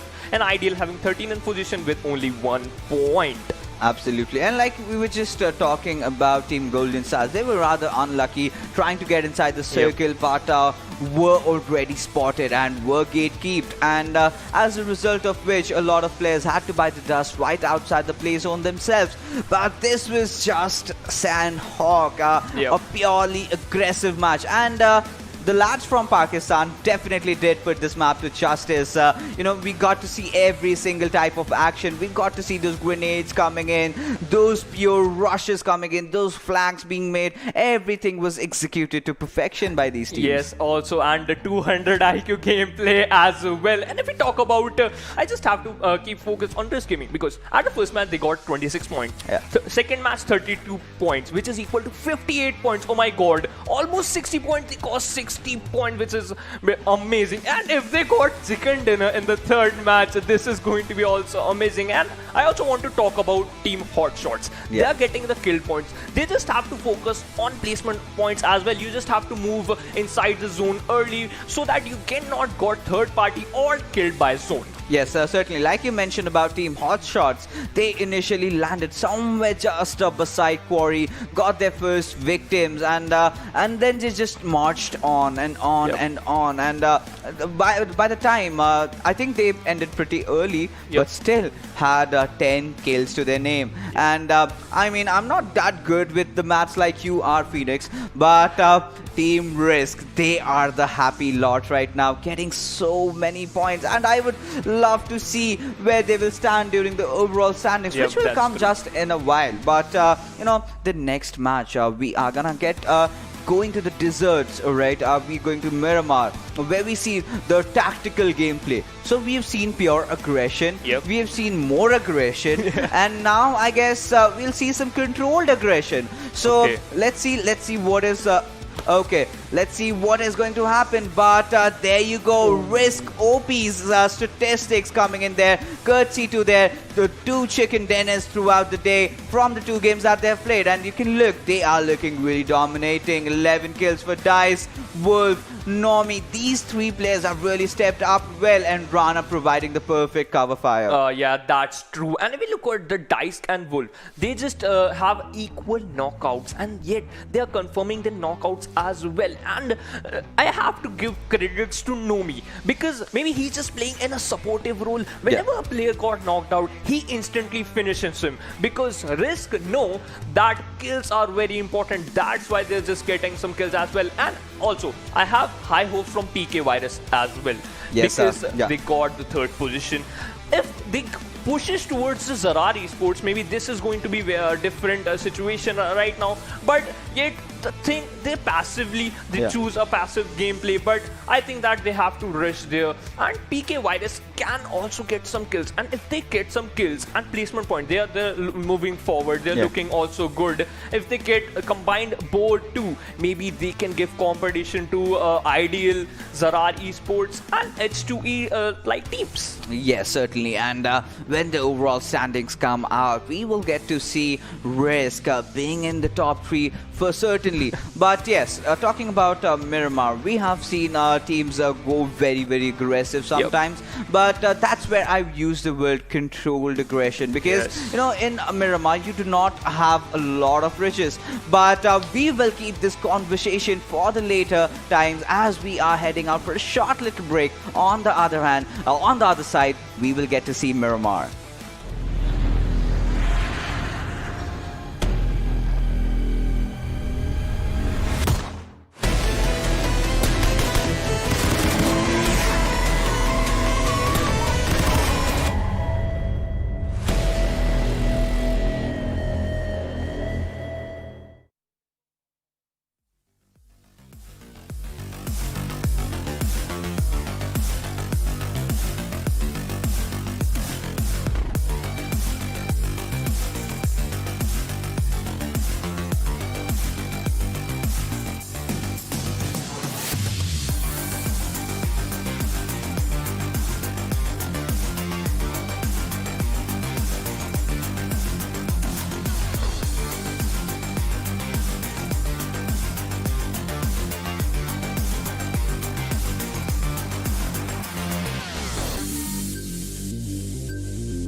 Hello everyone, once again, welcome back to the PUBG Mobile Club Open 2020 Fall Split after the very short break. My name is Varun Super Johnny John, being joined on the desk by Fixes, and we are going to be heading towards the third game, which is going to be played on the map of Miramar.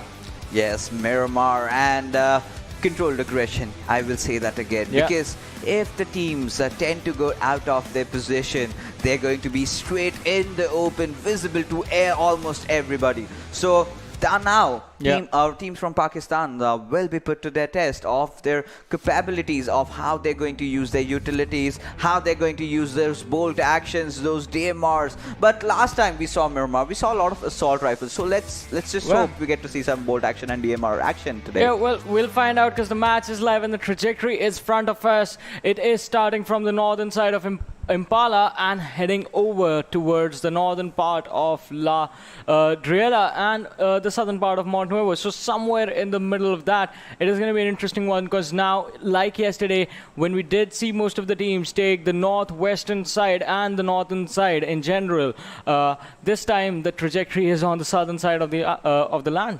Yes, and the teams going towards the northern side will be having some troubles finding out those important vehicles for themselves. But we can see Team Red taking the plunge, going up north, maybe towards Junkyard or El Azhar or Minaj and Raleigh. But Team Fool rather looks towards taking off the El Azhar side. So the eyes will be on which team exactly drops off at Picado, and has to be a team with a lot of balls. Yeah, it has to be indeed. But this one is also going to be interesting because now we did have the back-to-back chicken dinners coming in as well.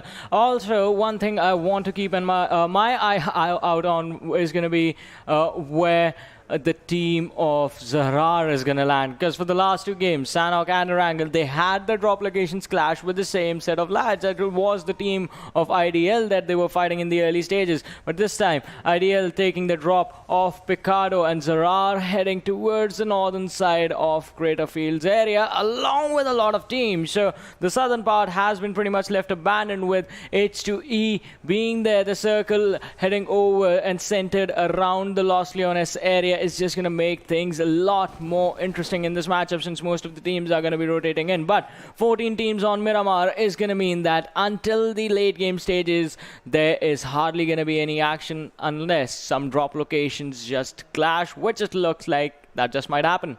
I mean, Johnny, we might just have to eat our words down, because from what we have seen from this region, they just don't care about how many teams they are. If they find a squad, they are for sure 100% going to take that fight. But by the looks of the circle, we can see Team IDL holding on to the Picado area. Los Leones taken by Team HotShot, and HotShot had a very fair outing last game. They were just shy of those position points, but the kills were on spot, and there you go, no rules. Baraka finding down 247 Gaming, instantly knocking him down. I think he was just going in for those vehicles, just got caught off guard and has been taken down. But right now, members of 247 getting taken down again. Jin this time, and 247. This squad is in a whole world of trouble, as the push might come in any moment. Yeah, 247 Gaming, the man responsible for the clutch on Erangel, is going to be the first one to be taken down by Jin. And that is just one kill point secure, while the other lads just watch their teammates slowly and steadily bleed to death. Ummi was also dropped down low. The weapons are going to be shared between these three players, and they're going to try and make a comeback against this squad number 15, which is the team of No Rules, who are right now spread out in this city of El Pozo. There's another team in there, and it is TUF. Well, if you remember, I said the squad of ZARAR had their drop locations clash. This time they are on the Crater Fields area. They are going to be moving in towards the circle, and all these teams are going to be heading in the same direction. So it's going to be the rotation that might just put the team in trouble, not their drop location. Yes, that certainly might just be the case over here. But 247, they are looking to be in a very, very bad position right from the start, have been rattled down by the members of our Team No Rules. And TUF are just trailing behind. And we got to see 3 squads dropping off at El Pozo. So many areas left wide open. We had Chumacera. Nobody bothered to go towards La Drilera. Even Valedemar is left open. If you talk about those big places, La Cobreria, Torre Amuda, Campo Militar, obviously the flight trajectory was not favoring them. But, a few teams tend to take those vehicles, go get their loot done, and then get back right inside the circle. I mean, these drops just might work because it is just 14 teams in the matchup, and that sort of allows you to stay a little bit closer and not just like focus on going to your actual drop location if the trajectory is not favoring you, especially the northern part of the map this time around. And that just puts the teams in a little bit more comfortable position in the early game stages. All right, this is not going to be comfortable at all for this lad from Red Esports, as Zio was trying to run towards the compound. Is going to be spotted out by the players of PMCO, and Rana is just going to take him down easily and goes for the finish as well, as the players from Red are nowhere to be found around their teammate. And he will have to bite the dust. And with that, PKVIRUS Rana is going to make his move inside with his teammates. And yes, this team is kind of dingling and dangling around, I mean, so there are certain games where they have very good outing, and there are certain games where they're just not visible and they just get eliminated. So consistency is certainly that this team can focus upon. But right now, if you talk about teams, the cluster or the majority of the teams are on the northwestern side, looking forward towards their loot and then get inside the circle. A lot of areas can still be looted in. You have Chumacera, even the southern islands of Puerto Paraiso. Yeah, that might just be true, but this time around we are going to have to see how the other teams retaliate. Also, another interesting thing is going to be where the squad of H2E have gone to the southern islands. That's the prison area, Minas del Sur and Los Higos. So they're going to have an isolated early game. From where on out, their mid game is also going to be pretty much empty because no teams are in their direction, and they're going to have an easy time. But they need to make sure that they make it count. They need to make sure that if they're going to start playing the edge of the circles from here on out, they are just being super, super careful and just picking off any of the kills that they can in the mid-game stages. And there you go. We can see members of Team ZARAR, and they are making their move on the upward sides of Crater Fields, I believe. But if you talk about Team riskOP, so if they get the chicken dinner in this one as well, this will be a hat trick for themselves.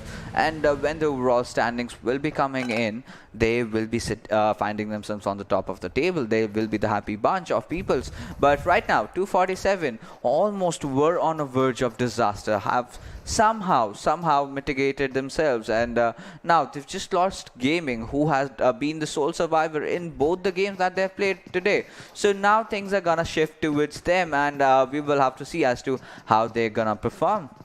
Yeah, the performance is definitely going to be noticed from this squad as we wait for them to step into the action. Only 2 players being taken out of this matchup right now, but the blue zone is slowly and steadily closing in, forcing the teams to make their movements in towards the circle. Now, no rules. They have gone for a 2-2 split, and the players of 247, they are going to look for revenge. They are quite close, just exiting the city of El Pozo right now and moving towards the circle. On the other side, TUF, even they dropped on the western edge of the city, but they went for a super early rotation and have now already made their way towards La Driela and are looking at a really comfortable position on the western edge of the circle. Well, Team Solo, this is one team that has a lot of potential. We have seen in the past, and today they are looking a bit shabby, to be honest. And Team H2E, a rather very interesting rotation coming right from the bottom, outside the circle. Oh, well, are they going out or are they coming in? By the looks of Hakar, he does not care. He is just going towards Straight, who is, well, farther from the circle. Yeah, the further away you are, the more trouble you're going to have indeed. But for now, the teams are looking to take over the city of Los Leones. HUE, they are still just waiting on Los Egos, going for the late rotation. And I'm not a fan of those.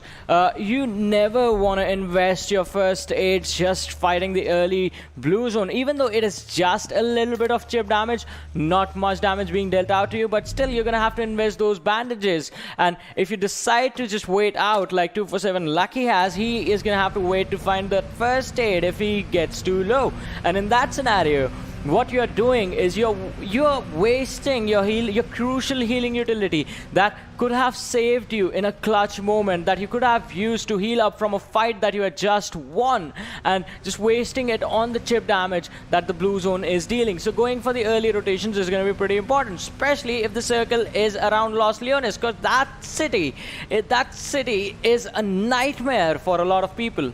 Yes, Los Leones. This is a city. I mean, in the map of Miramar, if you have to use your grenades to perfection, if you want that urban warfare, then Los Leones is definitely the location that you have to find yourselves in. But right now, no rules. Shin, he is taking a lot of beating from the circle and finally has made it inside. And talking about the utilities that he has, he does have the level 3 helmet, which is definitely a plus. But the range, he is getting shot from the right hand side, and somehow he has also managed to escape. Yeah, but this time Zalim, he is just going to live up to his name and finish off the lad right next to him. But this is a long range fight coming in, and even Zalim is going to be caught off guard by Barkha, but Barkha is taking the blue damage, from the blue zone. He has the boosters running in, but now he needs to find a way to get out of here as fast as he can, because ZARAR, they have finally managed to make their rotation. The players of Red are still going to be in trouble as Fool manages to catch them off guard. The shots are being fired on towards them as well, but they just secure the kill on Joker, who was left outside and away from his teammate. You do see them on the high ground in the distance, but Bunny with the 2x on his sniper, it is going to be a tricky thing to make work, but if he can actually land a really nice shot, that might just be what he needs. Well, Johnny, we have seen some amazing Winchester shots, and yeah. 2 times Car 98, come on, bring it on. We have seen a lot of surprising plays from these players, and I believe you have something you want to say.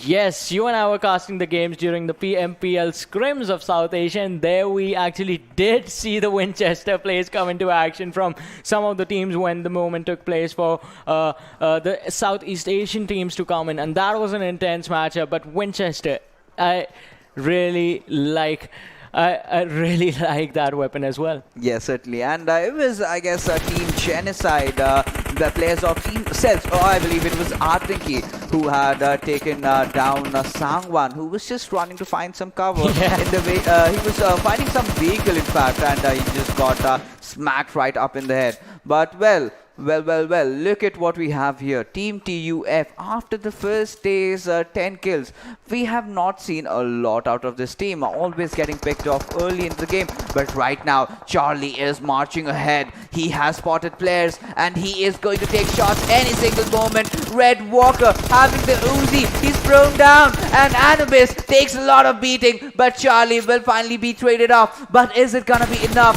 Charlie has been finished off by Team Red, and instantly he's gonna go for the res. It just might be enough, because Fool, they are being backstabbed as well. They were taking damage as Charlie was moving in from their rear. In the distance, you do see on the map squad number 15 that can even put Red in a bit of trouble. And yes, Walker is going to take damage from Smoke, who has managed to find a flank for his team. Anubis, he needs to heal up. He does. Walker goes back in the cover behind the ruin. Smoke is charging in. Fool, they have lost 2 players. Smoke needs to be careful. And even 2v2 situation. Red, they just need to wait. Fool are being too aggressive, and this might just turn out to be the fight that Red needs. And now the charging comes in. Smoke takes down 1 with the help from his teammate, and Bunny in the rear lines is just going to provide the support as Smoke goes in and finish off the team of Red Esports.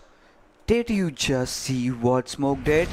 He was barely 10 HP, did not really care, went in and finished the whole squad. And that's the player that he is, and Team Fool is certainly a force that we know is reckoned with, living up to their names. But right now, TUF really struggling connecting their shots right, and they have team members of Team No Rules right in their radars, but we have to check as to how they're gonna go and approach them.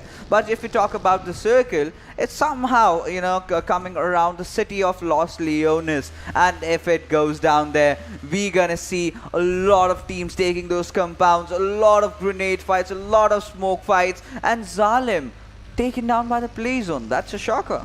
Yeah, that is definitely going to be a shocker, but for now, the teams, they need to be really, really careful right now, entering the circle and just entering with that the city of Los Leones, the dreaded battlegrounds that this city brings along with it. A lot of compounds, a lot of good cover, but with that comes the pressure of charging into those compounds and taking control of them.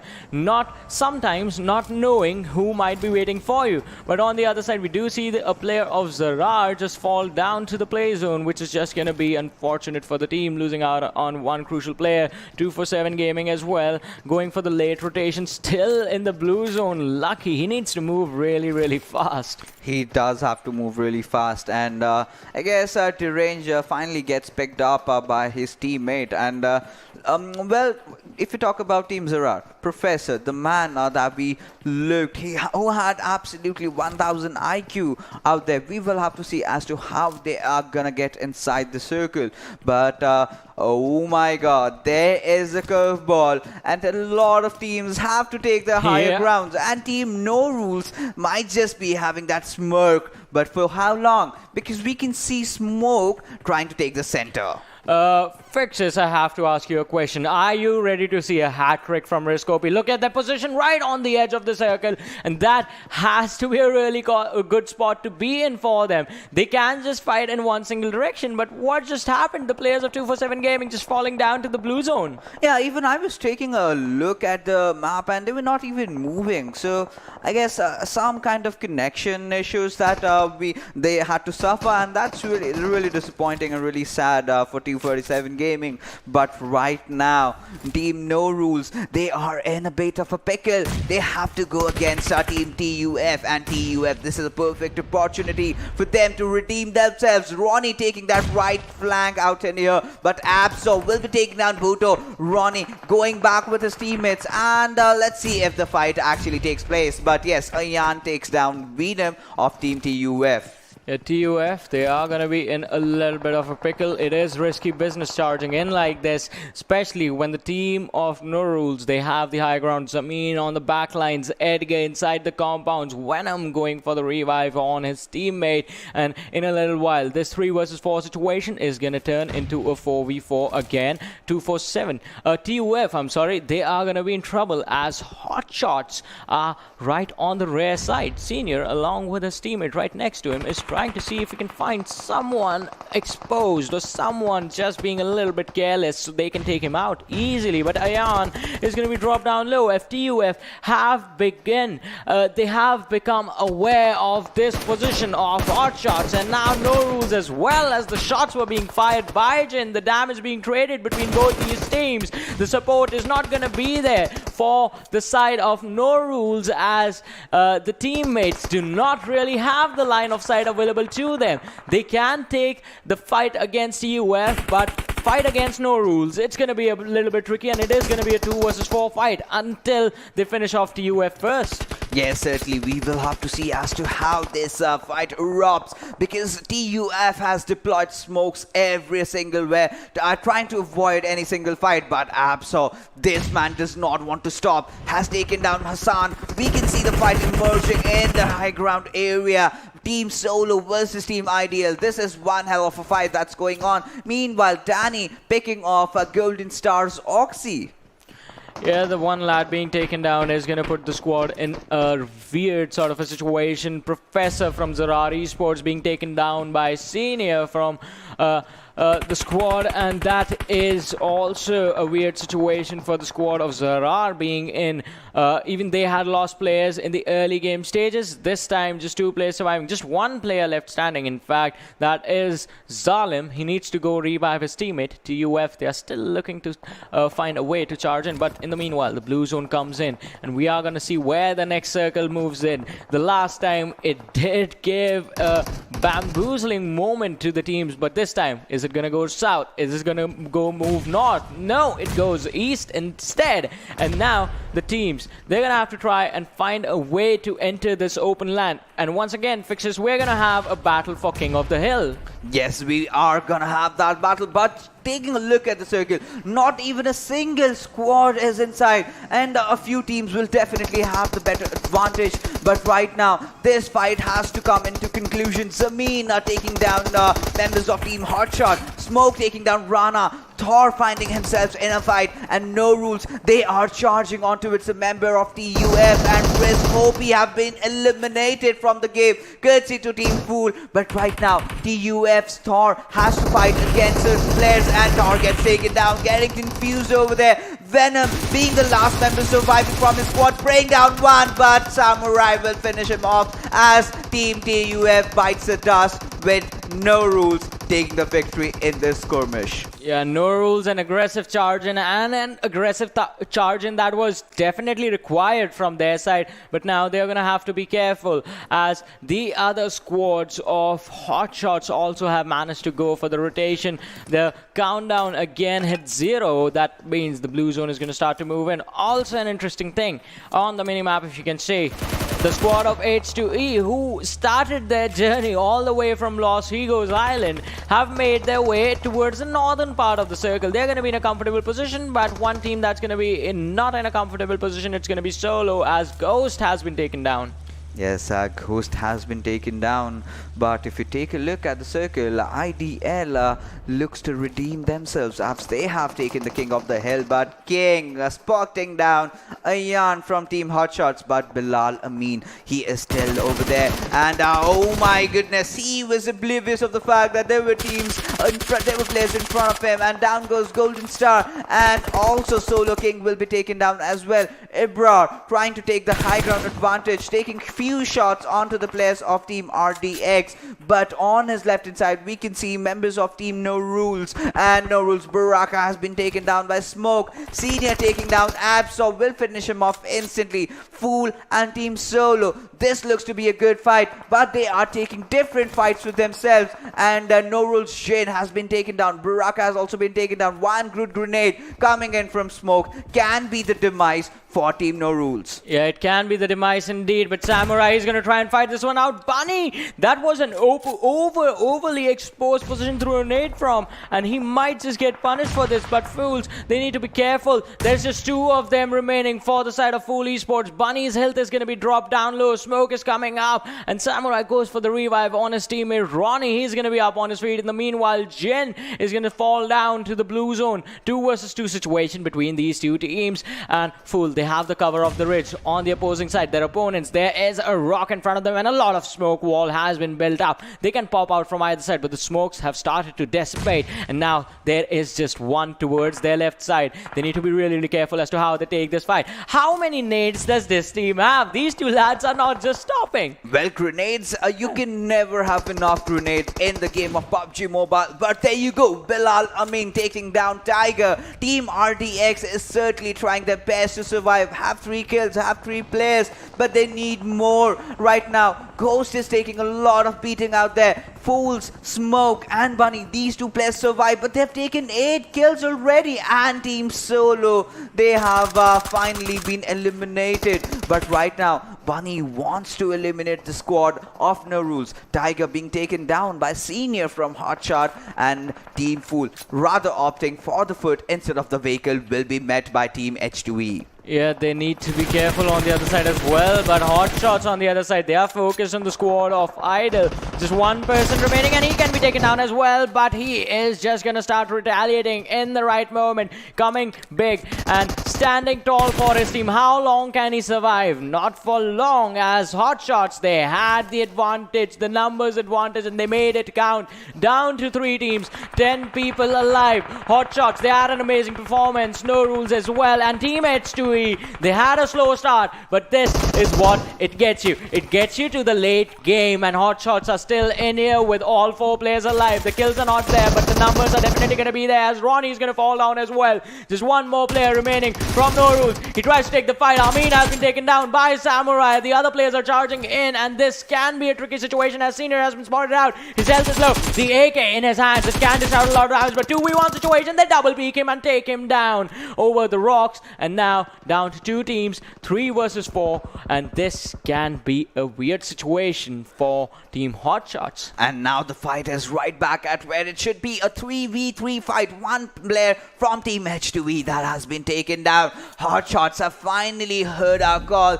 They've gone in for the position. They're amazing on the kills, and they are looking to take that chicken dinner. But in front of them stand the resilient team of H2E, who do not want to give up at any single moment right now. It's still a 4v3 fight going on, as they have revived their teammate. We will have to see whether Team HotShot can pull this one off, because if they're getting the chicken dinner, they are going to end up with 17 freaking kills.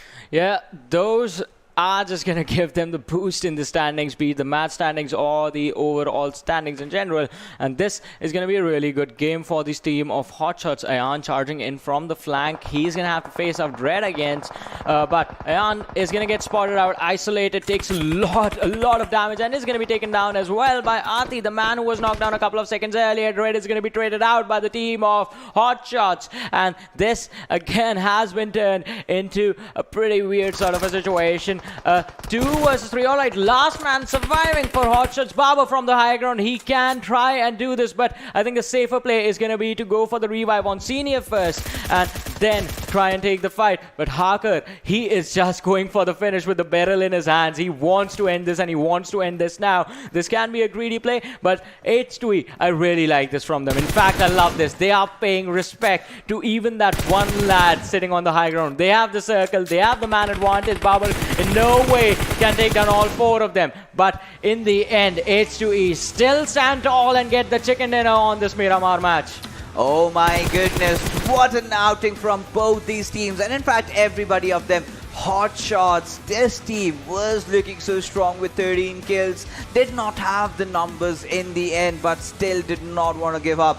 But the zone being favorable to H2E and also having the number advantage, they held on and they were really strong, and with that they got themselves the chicken dinner. Yeah, an impressive chicken dinner coming in from H2E, especially seeing how they rotated in towards those final circles. And it was a really long rotation for them, but they made sure that it was perfect. They made sure that it was in their favor, and they made sure the fights were going in their favor as well.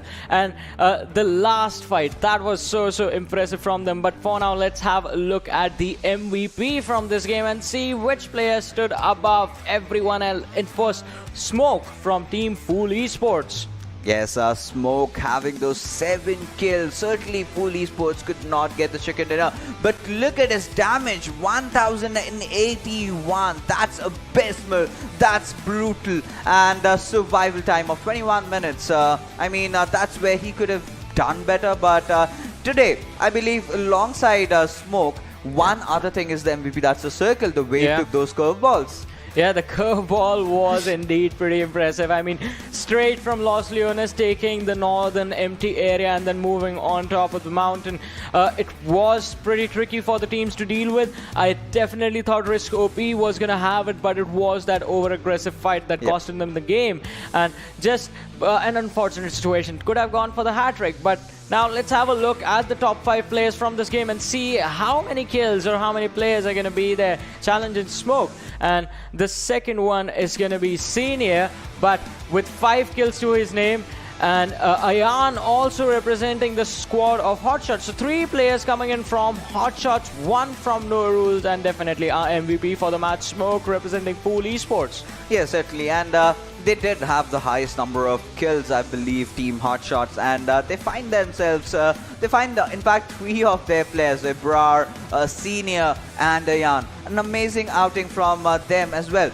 But if you take an overall side as to how Miramar really went off, initially we were just wondering maybe we get to see those urban close range combat, but then we saw the circle taking a curveball coming down towards the northeastern side of Los Leones, then again taking that lateral shift, then again going down towards the members of H2. It was so confusing for all the teams, and we saw some really rather interesting fights, some good third parties coming in, and there was one team that got just eliminated from the blue zone. That was 247. Yeah, that was an unfortunate situation, but now let's have a look and see the standings for this game and see the amount of points teams have earned for themselves with headshots. Even though they finished on the 2nd position in the match standings, the 13 kills are going to give them the first number of points earned. 27 points in total. Right behind them, it's going to be Team H2E with 25 points for them. Yes, and Team No Rules are definitely gonna follow them back, and taking the 3rd position in this particular game with 6 kills, 16 points to the name. But FoolEsports did, however, put their hearts in and gotten themselves 8 kills, resulting in 14 points. And as we go down, we did see Team Solo. That was looking absolutely promising, but they could not do much. But taking a look at the teams that are placed in the bottom half this time, 247 Gaming, Risk, one of the teams that we know were on a streak, almost on the verge of a triple chicken dinner, and they kind of crapped their pants. Yeah, it was an unfortunate point of time for them in this game, but good thing is they still have one more remaining, and that's going to be the next game being played on Vikendi, and it is also going to be an intense one because I expected this Miramar to be a bit of slow-paced game, but it wasn't. We had fights in the early game, a few pickoffs here and there, but the rotations is where teams sort of took a massive advantage. The moment they saw someone, it wasn't right then and there they tried to take the fight, because we had HotShotSs just wait TUF out, put them in an uncomfortable position, and then just run away, giving the advantage to No Rules over there, and No Rules just taking advantage and just finishing off TUF. Yeah, I mean, there were a lot of fights going on, if you remember. It was TUF just not taking damage from No Rules. It was teams also from other side, but we will also have to take a look at the winners of this particular game. That is Team H2E, and Red sitting at the top with 11 kills, and Hacker just having that 1 kill, but certainly providing the right support for his teammates. Yeah, and Dread being the veteran on the team is definitely showcasing why he is one of the best players in the region of Pakistan right now. 11 kills, an amazing performance as far as the overall matches are concerned, because these are the overall stats of these players. And Dread, I've seen this guy from the very get-go since the scene started, and he has always been in a really good form. Yes, that purely reflects in how he has performed overall till now in the PMCO, and we are expecting more out of him. But this was just the one Miramar. After this, we have Vikendi, and then after that, we will have a set of new group chiming in, and that will be Group C, where we have Team Bablu. But we gotta take a look at the leaderboard as to see where all these teams stands right now. Yeah, and riskOP with the 3 chicken dinners that they have in total, crossing the 100-point mark, and they are the only team to do so. 101 points for them. IDL on the 2nd position, 82 points. 247 Gaming, they have dropped down in the standings, as you can see with the red marker, 80 points. But this is interesting, as we do see FoolEsports and No Rules and HotShotSs with no chicken dinners, and a really good amount of kills for these teams, stepping into the top 8 right now. Top 8, I always say this, top 8 is where you want to be. Well, Johnny, we certainly did miss out on one thing. Yeah. Team Risk is on the top with just 5 matches played. Yeah. I mean, imagine they've already crossed that 100 marker, and 2 more games that they have to play. And if they get a good outing in those, they can just jetpack themselves way ahead.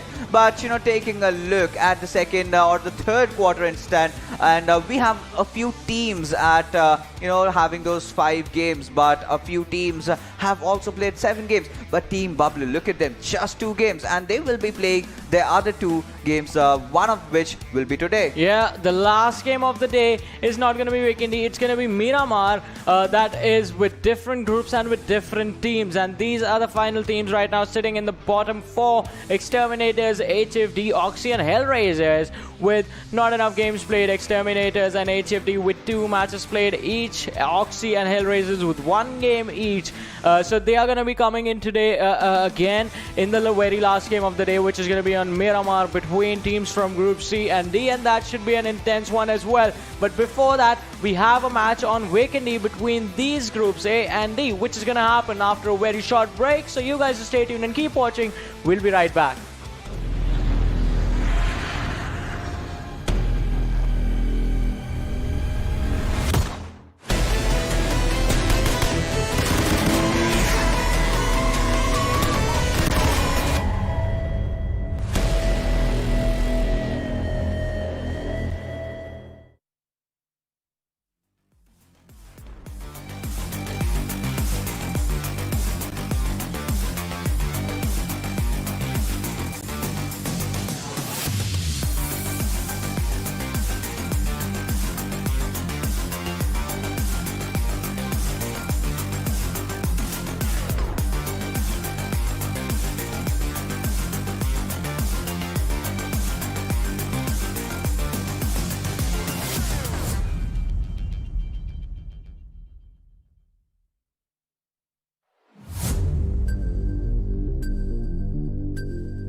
Hello everyone, and once again welcome back to the PUBG Mobile Club Open 2020 Fall Split.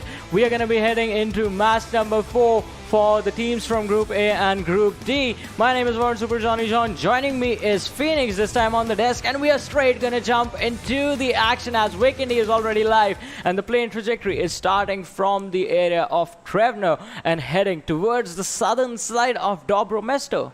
Yeah, that's amazing. Let's see which team is going to land it where, and I am hoping that we are going to see some early fights in Villa, Dobromesto, and maybe Kritzes as well. And teams are dropping out there. Most of the teams are moving towards towards the western side as well as the southern side, and I'm hoping that some team maybe conquer Goroka as well. And if I predict the zone is going to be on Castle.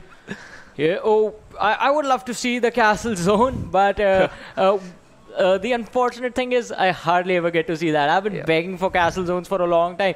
Anytime the zone is even slightly close to castle, it ends up moving somewhere else, and this time, so these are the zones that I like as well. Water zones. The land area has been reduced to about 80% of the circle already, and that is going to force the teams to move in early towards the city of Dobromesto or towards the center of the circle and then just pick up those compounds and hold their positions. That is pretty important. But as we can see from the drops and the map, a lot of drop locations are already starting to clash. Squad number 12, we do see them move in along with squad number 9. 247 Gaming, for them, they have decided to stay over the city of Bihar.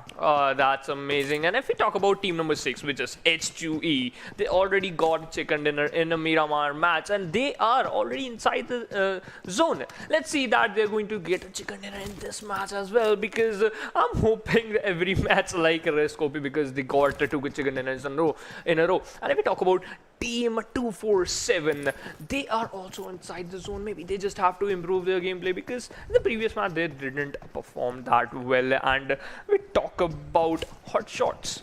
They get a huge amount of chicken dinner in the previous match, and PKVIRUS just spotted some player of Red Esports. Yeah, Rathor just spotting out the players on towards Dino Park Red. They were in trouble in the last game as well, taking an early exit and being forced to not earn enough points to get them a good standing. This time, Rathor is going to take the fight with the Tommy gun in his hands and does dish out some damage, but takes a lot more.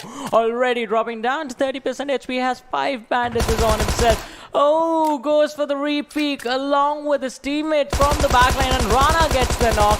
Rathor is just gonna help his teammate secure the kill. Red Esports, not a very good start for them this time. 2 players being taken out, just 2 men left surviving, and the team is gonna be forced to just back off and stay away from this entire situation. Yeah, that's true. And Red Esports should have to change their plan, do some changes, because they are getting on the verge of elimination in early games, which is not good for them, because you want to get some points. It is related to as well as placement and kill points as well. But if we look, Red Esports already lost 1 player, and 1 player is knocked out.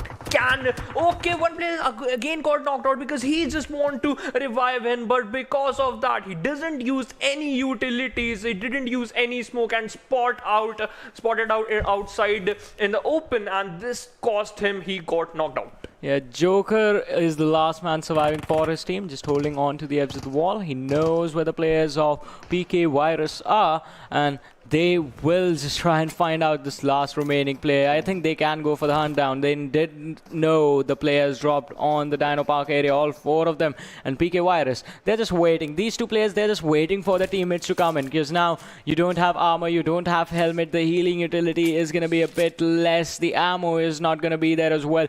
You can't take elongated fights. You have to end them early and then go in for the looting stages and restart looting, get healing up. Get your health back to 100%. Joker, he just needs to be patient. If he gets those individual 1v1s from the players of PKVIRUS, he can go for the fights and potentially finish them up. He definitely has the weapon to do it for a close range combat, the Uzi. Yeah, that's true because if we talk about Joker, he have a level 2 kit as well. Except for the bag, he have a vest and helmet of a level 2. And if we talk about Rana, who take 3 kills of Team Red Esports, he doesn't have a helmet or vest yet. And if Team Red Esports, if PKVIRUS push towards Team Red Esports, maybe they also got eliminated in an early stage. And I'm feel very sad for them. And let's talk about one more player got knocked out in the game. And if we talk about, maybe this is the team which I'm looking at.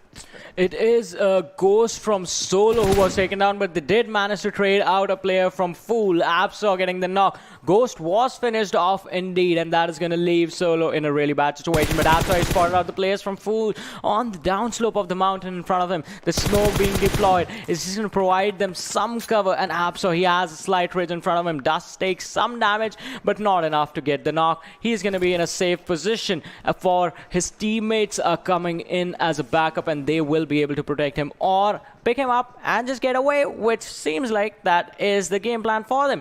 Losing one player, 3 players alive, you need to go passive, you need to calm down, you need to get away from the fight, and that's exactly what the players of Solo are doing right now. Absolutely, because they know that in front of them they are Fool Esports. In the previous match they got 8 kills, and if we talk about, they also take Fool Esports also take an early fight, got 3 kills but lost 2 players, but that 2 players showed a perfect dominance, lead their team to top 4 and got 8 kills, which is also amazing. And if we look forward to ZARAR Esports, previous match maybe they didn't perform so well. In the Sanhok match they did something amazing, which is also great. And if we talk about Team 20, he's moving towards ZARAR. Can he make it? Can he get a knock? Because this is a 1v1 fight, and Team 247 Gaming moving towards him. Can they spot him? Can he kill him? Get an early kill? Yeah, that is going to be a big question. Can they get the kill this time? 247 Umi, last game wasn't really good for the squad. Most of them just being taken out by the blue zone. The early kill from Gaming as well. He was finished off all the way in El Pozo, and from there on out his team began to struggle a little bit. But ZARAR, it seems like this team cannot just have a slowed down early game stage. All 4 of them in fact. Yeah. This game as well, their drop location is always clashing with someone, and they are used to it as well. One player being taken down by Umi is not going to impact the performance of the entire team. They will somehow emerge out of this fight, and as I say that, Professor spots out a player, fires the shots with the 4x, but doesn't seem to connect. Yeah, that's a fight going between Red RDX Esports and team number, maybe it's 8, and team number 8, FoolEsports. Can they make it? Maybe it says team number 6, sorry, my bad, H2E. Can they make it? Can they grow? He's just popping some nade, pull pin of grenade. Can he make it? He just H2E charge towards him. Can he get a knock? He's the 3rd man, 3 men surviving, a backup coming from H2E team, and yes, it worked out. They knocked a player of RDX Esports. 2 players are knocked down of RDX Esports. There's a fight going on, but he just got knocked out in the fight. H2E Esports maybe get a very slow game. They are too late because they lost 2 players in an early fight. Yeah, they took the players in the early fight, but Gamer is trying to get a knock from the close range, and the SMG is certainly perfect for that. Goes for the jump shot, misses a few, takes a lot of damage, fighting through the windows, not definitely charging in, but RDX comes out, he runs to the first floor, and he's going to be finished off. H2E, 2 players might just be enough for them. 4 is definitely the number they want, but 2 can get the job done. On the other side, 247 are going in on the action against the players of ZARAR. One after the other, they are falling down, and I think Derangel is the last man surviving. All the players have been taken down. Derangel just trying to get away, and he has somehow managed to get a good distance between him and the players of 247 Gaming.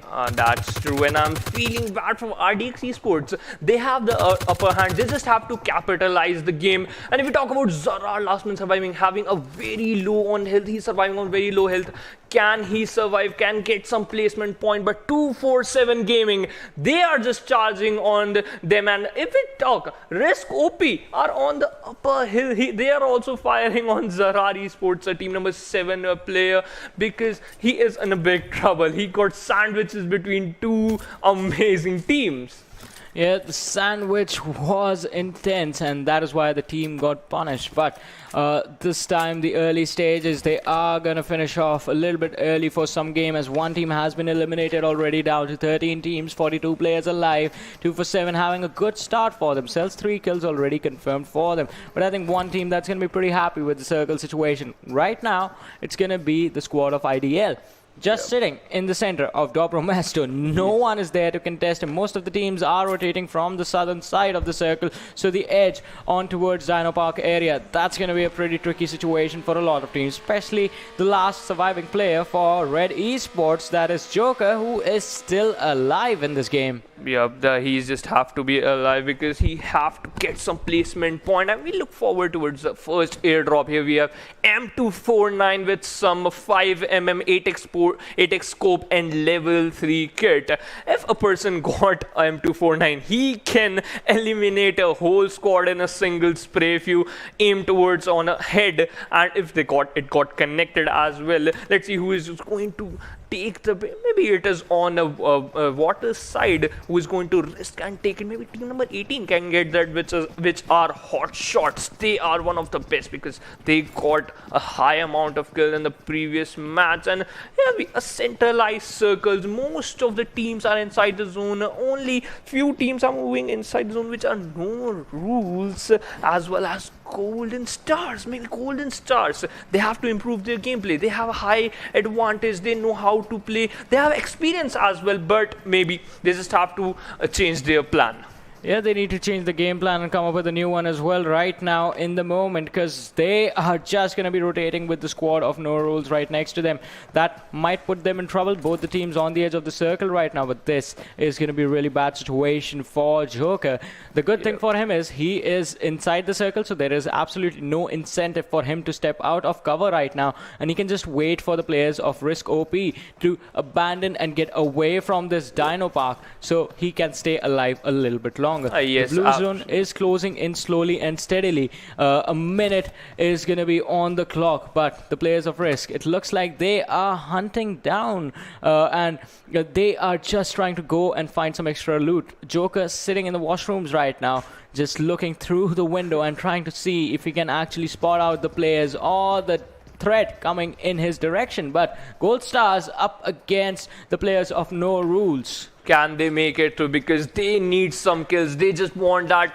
They just have to build the momentum and improve their gameplay. Because you're knocking and got eliminated in early stages. You just have to improve the gameplay, or just make it through and get some kills to boost your confidence. Just like HotShotSs, they just turned on the beast mode in the previous match. And if you look, No Rules are looking forward, and unfortunately Red Esports, the last player, just got killed by maybe riskOP, because riskOP just got eliminated in the previous match in an early stage, and they just want to find some kills and as well as placement point, because in overall standings they are leading. They are on the first place, and here's the fight going between No Rules versus Golden Stars. Let's see who is going to win, and I'm hoping that Golden Stars is going to capitalize on this fight. Yeah, No Rules, just with a 3-man squad in this game, are just trying to hold the compound and stop the players from Golden Stars to charge in. It is going to be pretty incredible, because now you can use the choke points in these compounds to take the fights against the players that you're outnumbered. Also, Barkha in the backlines can actually spot our players in the open, but the other way around is also an option that the players of Golden Stars actually end up taking, and AK is going to get a knock, reducing the numbers of No Rules to a 2 versus 4. Now 2 players, they are separated as well. Jin is trying to fire those shots. He does get knocked, but he does reveal his position as well while getting a knock. The charge in is going to come in. Jin goes for the fight, and the G36C is going to stand tall and through. The third knock as well comes in for Jin. Cobra, the last man surviving. This fight was supposed to go in the direction of the players of GS, but they end up losing it. Cobra, he needs to find a way to win this one for his team, or else that is going to be a super early exit for them on the 12th position. Spots out one through the windows. The shots are coming in from the other team. They both charge in on him. He's just sitting there, and he's just going to die while sitting on the corner. Golden Star, they take an early exit in this game on the 12th position. What a game by Jin. He's just knocking out one player again and again and again, just putting his 100% because he know that he can do it. He have the gun power, and he is having G360. He uses Uzi and G360, a very lethal combo. And if we look at the minimap, most of the teams are inside the zone. Only ZARAR and no rules are outside the zone. They can move inside the zone early because they know that the blue zone damage is going to be lethal. And if we talk about riskOP, the team who showed the dominance, the team who are on the first and maybe just increase some placement or maybe overall standing so that the points as well, because points are very important in this game. It's placement points as well as skill points. And if we talk about risk, they are on the first position in overall standings.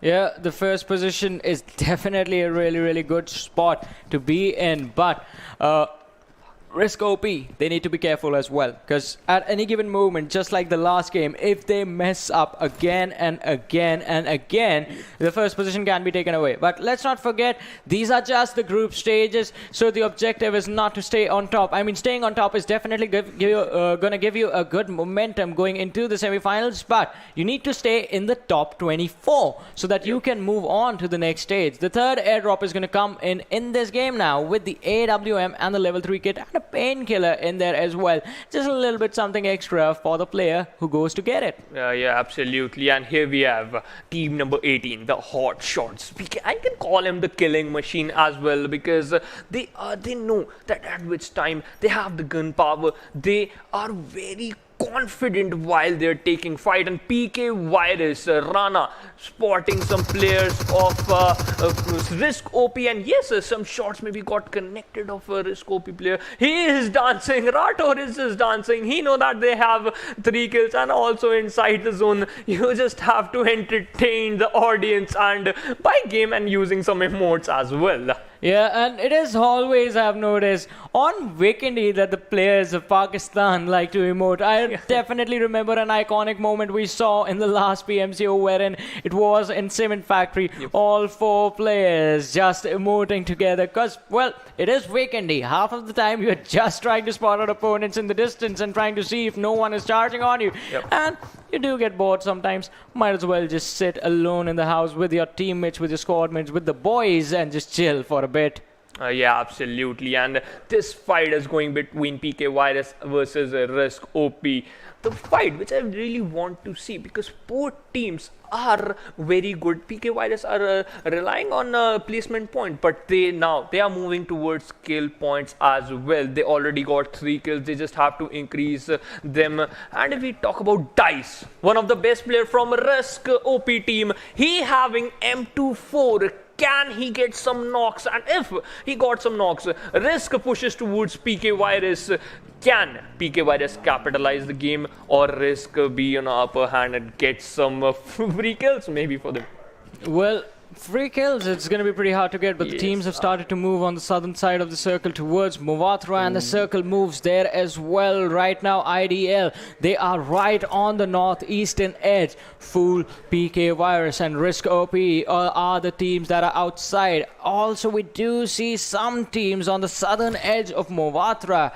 In fact, 2. That is squad number 15 and squad number 7. They are going to have to find a way to avoid each other and go for the northern rotation so they can safely enter the circle. But so far, HotShotSs, they are bang in the middle and in a comfortable position, along with 247 Gaming. IDL, they also have made their way in towards the circle's center. And IDL, looking at the map, it looks like their strategy is to just play the edge, not of the circle, but of the island.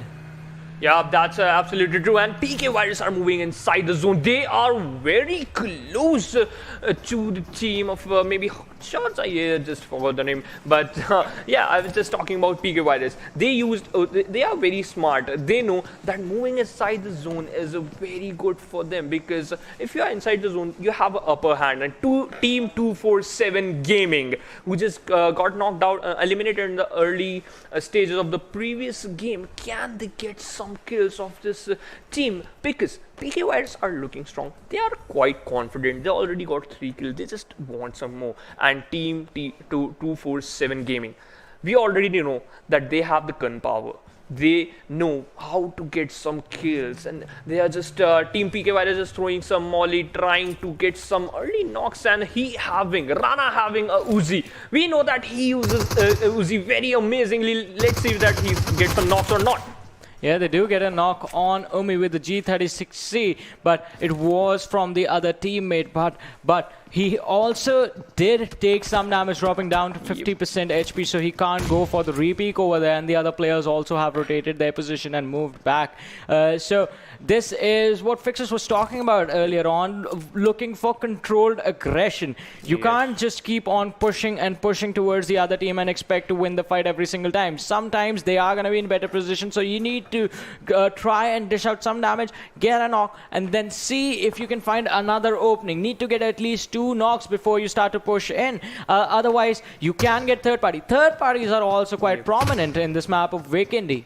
Yeah, that's true. And if we look towards the map is just playing with the players. It moved towards the northern side of Movata. Most of the team are outside the zone. And if we look forward to Ideal, they know that we are inside the zone. We just have to be on center of the zone, and the fight is still going between Team 247 versus PKVIRUS, and Team Solo Esports are also behind them. Okay, they just change the location. They're moving inside the zone, and PKVIRUS trying to spot some players of Team 247. Team 247 fall backing and again coming. Maybe they just don't want to give their location, or this is a different strategy. Oh, but Solo, they're going to be in a bad spot. As so is going to be dropped down in the open. Moise and King, they need to be really careful. They spot out players right next to them on the snowmobile. The shots being fired, and the players do manage to escape somehow.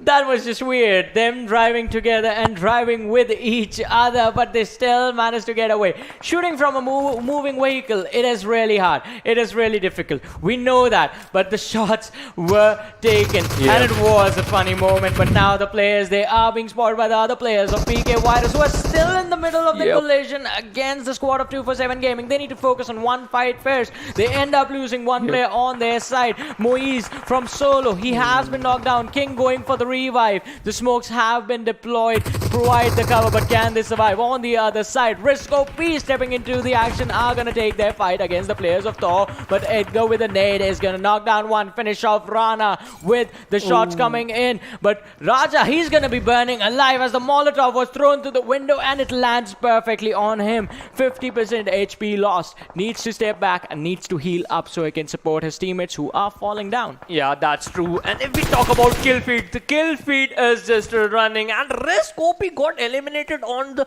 11th position. Team TUF showing the same game they showed in the first day of PMCO Pakistan, and it's still going a fight between 247 versus PKVIRUS. I think so. Team 247 have to change their position, but they're inside the zone. They don't have to change their position, but they can don't peek from the same position, because Team PKVIRUS know that where are the players and still fighting. And if we know that the kill feed is running, no rules got eliminated. HotShotSs come into the business. They are getting some kills as well. They are again showing that why they have the beast mode turned on. Yeah, the beast mode has been turned on indeed, and they need to take it a step further. We are down to 9 teams, 28 players alive in this game. The 5th circle is here. In a minute, we are going to have 6th circle as well. And Raja is going to be taken down from the side of PKVIRUS. Rana, Rathor, they are trying to support their team. But this fight has been going on for a really long time. Both these teams need to move in the next 40 seconds. Before the next 40 seconds, in fact, because the blue zone is right next to them. In the meanwhile, Solo, they lose another player and they are in a really bad spot right now. Somehow, just one player surviving. They can go for the revive and step back into the action, but that is going to be a tough decision and they need to find a way to make that one.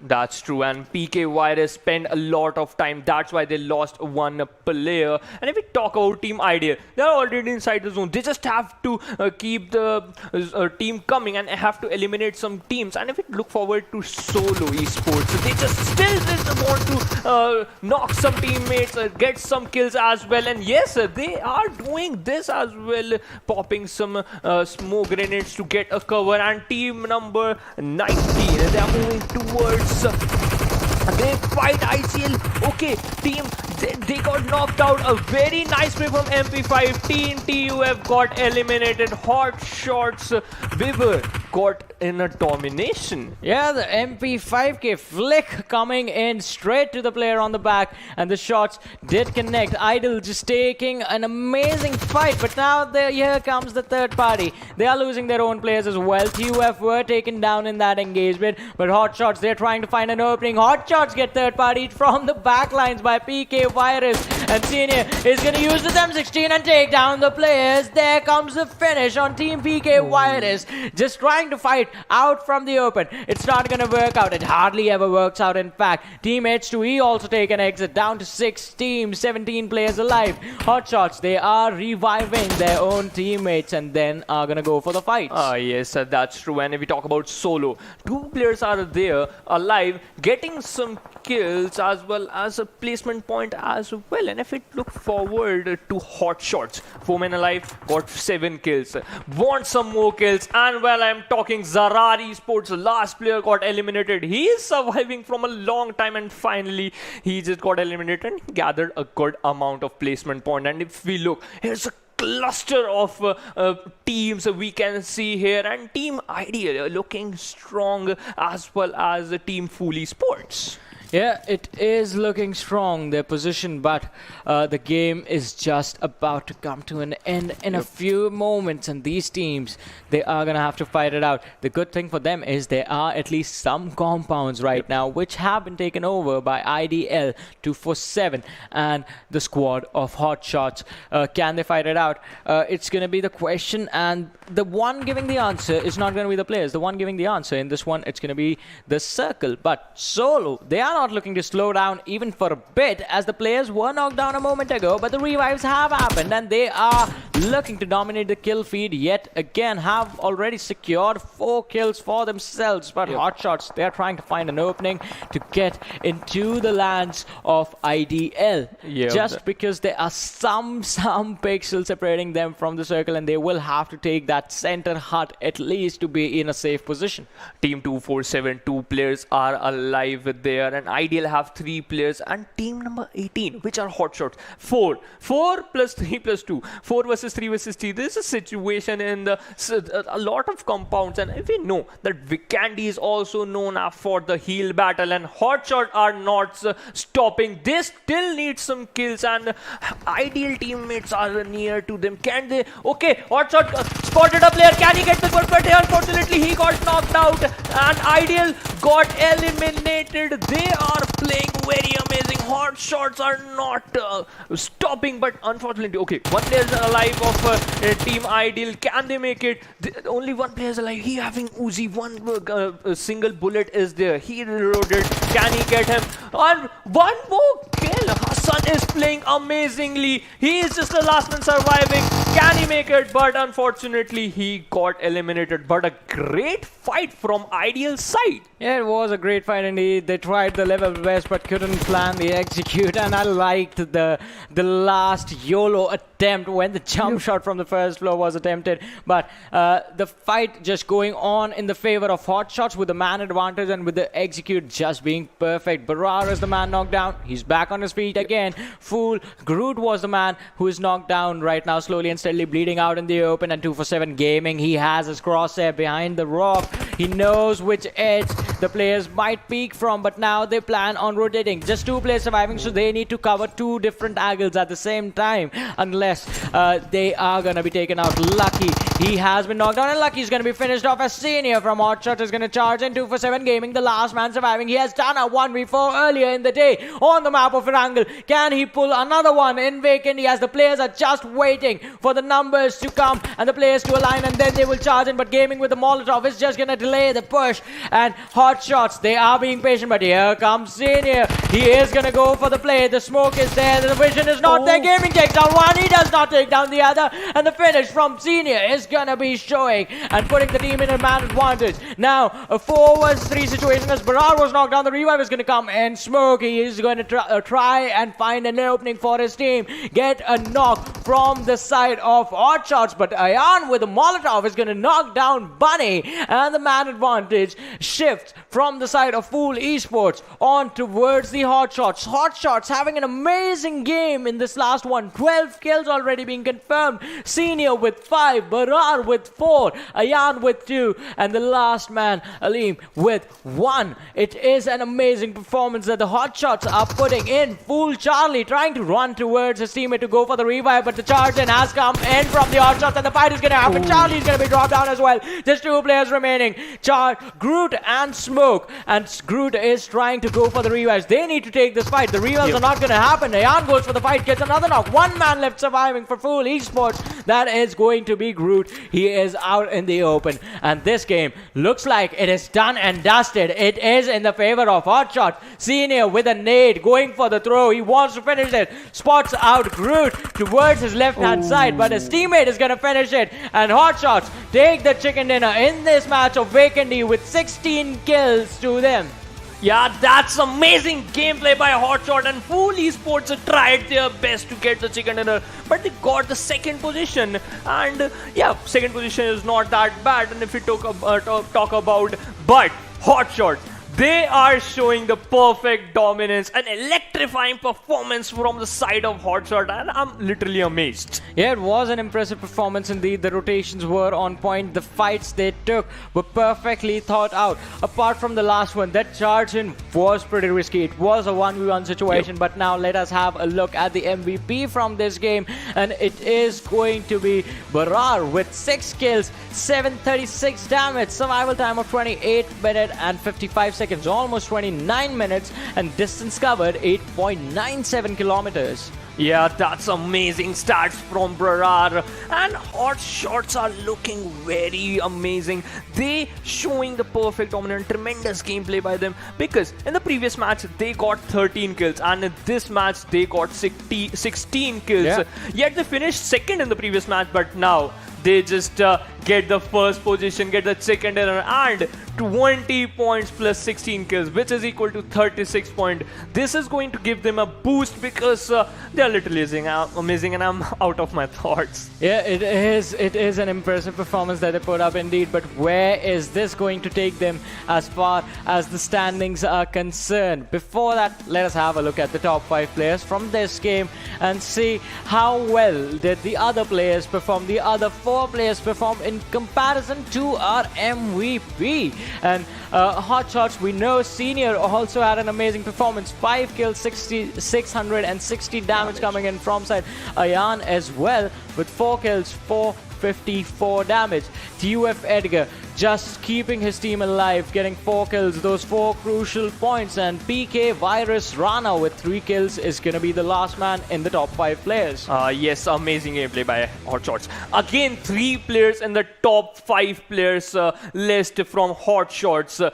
That's why they are proving that, yep, again they know that what to do. And I also appreciate Team FoolEsports when they are moving inside the zone. Here's a 2+2 split of the team, and you can spot one player from left side, but from right side you can get some shots as well, and that's why FoolEsports is doing their best. They have the 2+2 split worked out, but not in the end circle, because HotShot already got them. One player also got knocked down, and if you just have to revive them because you have to take fights, and that's why HotShot used them as an advantage. Yeah, HotShot's having the advantage and is living up to the name of being the HotShots in this match of the icy lands of Vikendi. The standings of the game are going to be in front of us with 36 points being earned by HotShot, 16 kills, a huge vacuum in the number of kills being picked up by them. FoolEsports are going to be there with 18 points. 247 Gaming also putting up a consistent performance. We saw them in the overall standings. They have a high enough standing in this game as well. They take 15 points. But Solo Esports, the last two players surviving, just somehow managed to earn the crucial placement points for their team. 11 points in total. That's also amazing. And if we move forward, Team Ideal got 8 placement points, 11 total points. Team H2E also getting some points. And if we talk about Team No Rules, have 9th position with 6 placement points. ZARAR Esports, one man surviving, got the placement points. He managed to get some placement point. riskOP eliminated on 12th position, having only 2 points. And Golden Stars, Red Esports, they also have one single points. It's a bad game towards them because they have to show their perfect game. Yeah, Red Esports just caught in an unfortunate situation wherein as soon as they landed in towards Sanhok, they were caught off guard. Talking about Risk, they had really good 2 first games and really bad 2 next games. So the day being even out for them, but they are still leading the charge as far as the leaderboard is concerned. They had amazing performances in the first 2 games, and as me and Fixers were discussing this as well, with enough games played, they have already in fact crossed the 100-point mark. We're sitting on 101 points, but let's not forget the people who got the chicken dinner in this one, HotShots, and look at their team card. This is the overall performance of the players. 21 kills by Barar, 3,610 damage. An impressive performance coming out from these lads. The only thing that I think that they are lacking a little bit is going to be the average survival time. It showcases that either they pop off really hard and go on a destruction spree, or they are just taken out quite early. That's amazing. And if we look at the stats of Barar, he has 21 kills and 20 knockouts, which is showing that if he knocks a player, his team helps him, or he is going to eliminate the player instantly, because kills matter. And I want to talk about Team H2E.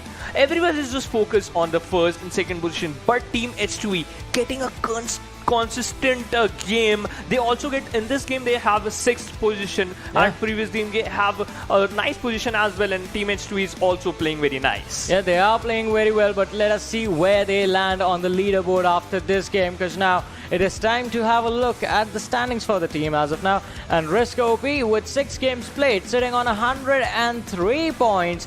HotShots, they are going to be on the second after that one. 8 games played, 99 points. Barely inching towards the 100-point mark. Right on top of 247 Gaming with 95 points. So most of the teams being having played 8 games apart from our leaderboard's leader. That is riskOP, and H2E as well. They are sitting on the 5th position in the overall standings. That's amazing. And if we talk about Golden Star, have played 8 matches, on 9th position having 57 points. TeamPKVIRUS on 10th position with 56 points.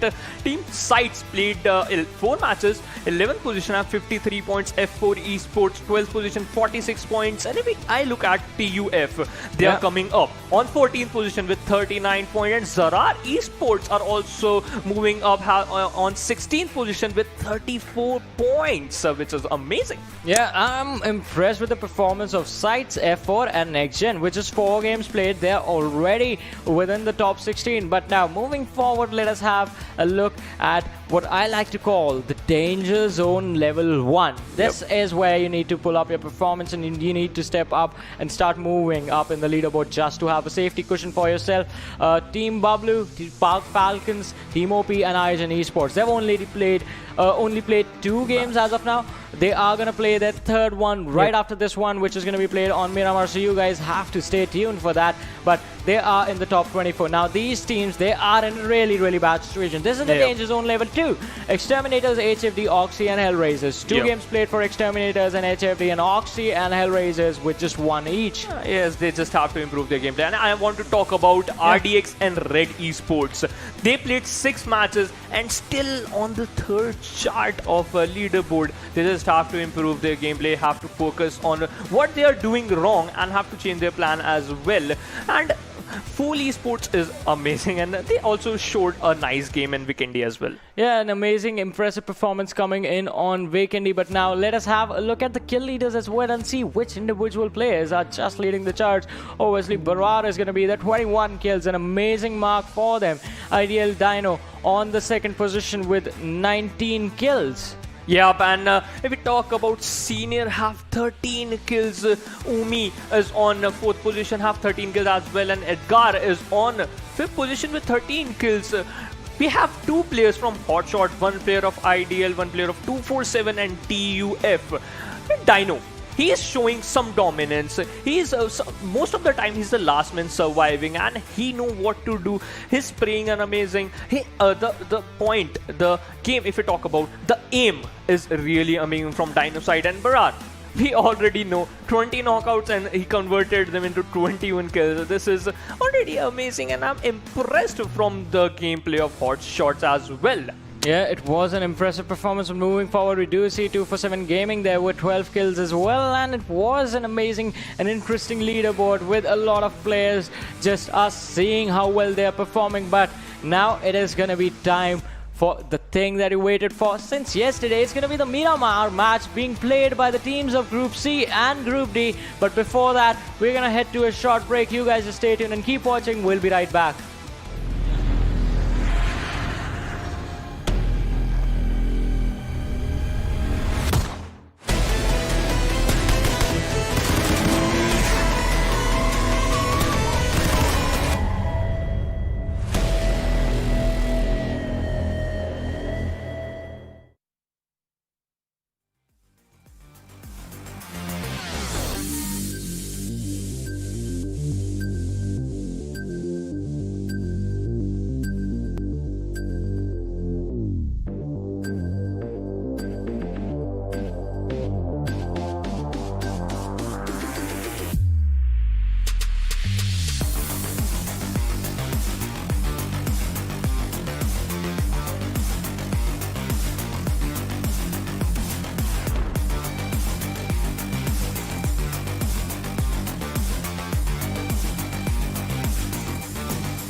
Hello everyone, and once again, welcome back after that very short break. My name is Warren Super Johnny John. That is Fixes sitting right next to me, and this is the PMCO 2020 Fall Split Pakistan Region Group Stages. Now it is time for the match that was postponed yesterday, and it is going to be played by the teams of Group C and Group D on the map of Miramar, and the match is already live, so let us have a look at the trajectory of the plane. And like we can see, this is somewhat a similar sudden shift that we might get to see from the flight path as the trajectory goes from Monte Nuevo towards Puerto Paraiso. A lot of the teams are going to have a lot of trouble going down on towards the northeastern side. And El Azhar is definitely a place where the teams love to land, but I guess if they have to go there, they will have to rely on those vehicles. So we have teams from Group C coming in. So Team Bablu is definitely one squad that we have to watch out for. Yeah, it is going to be a team that we need to watch out for, because I just read something really interesting. When Bablu steps on the battlefield, it is a really nice line that someone said. When Bablu steps on the battlefield, people don't jiggle, they shake with fear. I mean, that's a nice way of putting it out there. Yeah. But yeah, Team Bablu, like we mentioned, was playing so well yesterday, especially that Sanhok game where they just went beast mode, berserk, completely eliminating everyone that came in the path, but eventually getting stopped by their own former teammate. Yes, that was the best thing. That I think that has to be the perfect storyline as well. But now they need to be careful. They need to pick up their momentum. They're staying on the third set of standing. They can climb up, but one team that I'm expecting an impressive performance today from, and one team that I'm expecting to start outshining themselves in their previous performance, it's going to be HellRaisers and Team VFX. I'm sorry, that's two teams, because they are sitting at the bottom of the leaderboard right now. And these two teams have had an incredible run in the last PMCO. We know the caliber these players have, and this is going to be the time to bring all that experience, to bring all that aggression, that hunger that you say Fixes, and start playing these games. And this match is going to be pretty intense because we have 16 teams again. 16 teams, that means a perfect lobby, but with that, the first fight has already begun, and Smoke taking down players left, right and center, and he will be finishing him off. And well, Team Fool is definitely, we have been talking about them. They've gotten those chicken dinners. They can get back into the league any single moment. But right now, Team Fool, they are playing around the Puerto Paraiso area. They have been joined by another team. We will just have to see as to whether they are going on the aggressive front, because one more knock, and I believe that will be the opening that they needed. Yeah, the opening is going to be an important one as well. Fool, I think they can earn the points they missed out on in the earlier part of the day today, because those games, they put up a decent performance, but not really outshining anyone. This time, they can go for that and try and come back. They have had a momentum. They have time to warm up. Motu is going to be in a bad situation as the players from Team Fool, they do catch him off guard, isolated. IGen, they went for a 2-2 split, and the players from Fool, they line up right in front of Motu, just need to cross the rope, that open road, and try and finish him off. The players from IGen, they are on towards the right hand side, and they can try and come in to protect the teammate, but the distance is going to be just a bit too much. I believe Motu, I think we have casted him during the World League when he was playing from freestyle, but right now, as you can see, Team Fool have lined up around him, and any moment they're gonna make that push happen. Bunny trying to take the longer route, trying to enter inside the compound, and the first, the foot cues have already been given, and right now it's Motu against the entire team of Fool. Can he survive? Can he pull off a really amazing clutch? He does have the experience. All he needs to do is play his cards right. He spotted down one member, instantly avoiding him and taking the other room instead. And we will just have to wait and see as to when members of Team Fool are going to push, and that's the push comes in, and Motu striking down often on his opponents, but will get taken down. Some fire shots that would take it. Okay. I'm not going to say anything. That was brutal. Why do you take that so much seriously? I mean, you catch a player off guard, might as well just finish him off with punches. He's there all alone. It's the early stages of the game, just 4 minutes, and you have nothing to do. You have nowhere to rush. You are on the edge of the circle. You still have time to go to the circle. Just take the opportunity and just force the player to tilt as well. I'll tell you why these players take it seriously. This is a message. This is a call out that we are not gonna shy away from you. We are gonna enter. We're gonna beat you down, and then we're gonna make a statement out here. And that is exactly what Team Fool have been doing. See, if you look at it that way, that's how players start to tilt in the game. You have to just It's the mind games. Yeah, it's the mind games. It's about the mind games. If you take it too seriously, you are gonna tilt. That's gonna impact your performance in the future. Good thing for these lads right now is that they are just playing this one game. The next game is going to be tomorrow, so they have time to reset. Otherwise, I wonder how the next game would go. In the meantime, PKVIRUS, they are charging in, and King is going to be finished from squad number 19. I mean, no two thoughts are given while you're making those transitions, you're making those pushes. They know, they spot enemies, and you know, these teams do know that, okay, I spotted one, I'm gonna get him. Does not matter how. Does not matter if I'm throwing a grenade or it's some gunshot, or maybe as the league progresses, we can see some few pan kills coming in. Anything is really possible out there. But right now, Team Fool, they've already got 2 kills, and they know if they spot one more member of IGen, then they are gonna make that push happen. But right now, Team Red, that was looking promising just a while ago, looks to be in a bit of a pickle right now, as 4 players, in fact, of Team number 12, that is Team EXT, are spotting him down. Anubis, however, takes a big ad drag, knocks him down, finishes him off, and Red, right now, they are split apart, but that wouldn't really stop them. Ezio takes down Blade, Exxon has also been taken, and right as we see, Exterminator getting exterminated, but Maddie still being the survivor, taking down Joker, and will instantly finish him off. And with that, Exterminators are charging in. Maddie trying for that crowd shot, but was not enough, as Red will eliminate them off. Yeah, Red went on to exterminate the Exterminators, and an early exit for them. They did get 2 points in total, and it is going to put them in a really weird situation because the overall standings as well, they were not doing too hot over there. One thing that I have found really interesting since the starting of the day, since we saw the Miramar earlier on, it's the drop location for teammates to E, all the way towards the south. Los Higos is where they go, and from there rotating in, they got the chicken dinner in the last one. Can they do it again?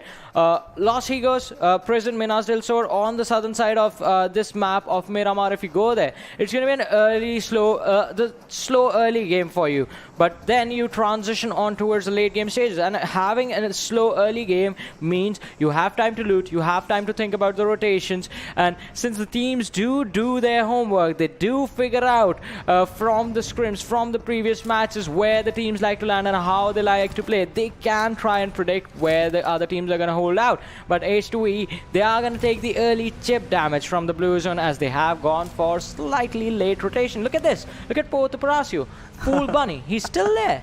He's still there. I believe he is waiting for the members of Team IGen to make their move. But little does he know that they've already moved inside the circle and are going to face Risk right now. And IGen, I guess, yes, there you go. They meet their makers, and 2 of their players being taken down by Team Fool, and the other 2 falling down towards Team Risk. So IGen, a team that we were all looking forward to, has been one of the teams that went in really early.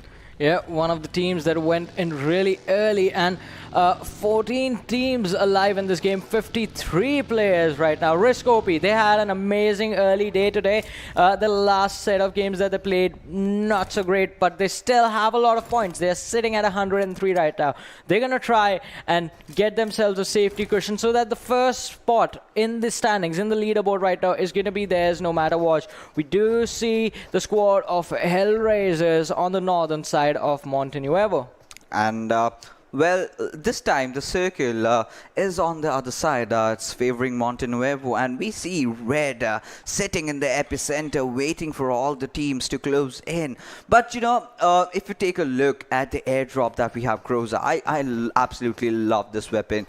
Be it any map, this weapon is so good on those close range fights. If you know how to control your recoil well, then you can also control it on the mid ranges. And there you go. Talk about Team Bablu.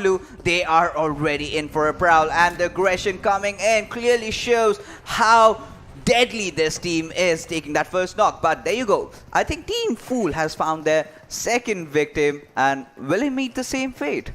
I think so. The players are grouping up Just around hovering around, man. Yeah, they are just waiting for the opportunity. All right, I think they are waiting for his teammates to come in, and they have spotted them out. The shots come in. Charlie goes for the retaliation fire. Now going in the flanking position, they just charge in. They're not waiting for anything. The charge in is going to come in. Charlie on the high ground. They've knocked down one more. A 2 versus 4 situation with the M16 in a close range. He needs to burst that weapon properly to finish this guy off, and that's what he's going for. Goes for the shots, finishes him off as well, and that's going to be Fool wiping out riskOP in just a matter of seconds. Is this the same team who is sitting in the top of the leaderboards and were just wiped out in a blink of an eye? Well, Johnny, at this moment, we need to rethink. I mean, yeah, I guess we need to rethink the strategies over here, because you know what? riskOP, they had the ridge. The players of Fool was just running around in circles against the players that they knocked out from the side of riskOP, and they still missed the shots. They did not get a knock from the side. I mean, for a split second, I really need to consume what just happened right now. They were just wide around, roaming in the open. I think Risk had all the chance in the world to take out their players down. And that was not just a statement. That was, bullying. The bullying is the word. They were just like, okay, you can take a few shots at me. Try your luck. Try your luck. And the last player just went in, jumped around with an M16, does not care about anything in this world, and just finished them off. Just like, a whisk, they were gone. Yeah, they were gone just in a matter of seconds, but now we're going to have to focus on other teams as well and see how they decide to tackle this squad of Fool, who look like they're back in the same form that they were in the very first game of Erangel today, and that was a deadly situation. They were taking all the fights. They were so dominating, but now PF Madness, he tries to go for the peak fire on the players of ZARAR, who are in the cliff right in front of them. That is going to be a tricky fight to focus on, because the players from ZARAR, they have been really tactical today. Look at this, the smoke being poured out in the gap that was exposing them to their opponents, and now the players step back and hide behind the rock and wait the situation out.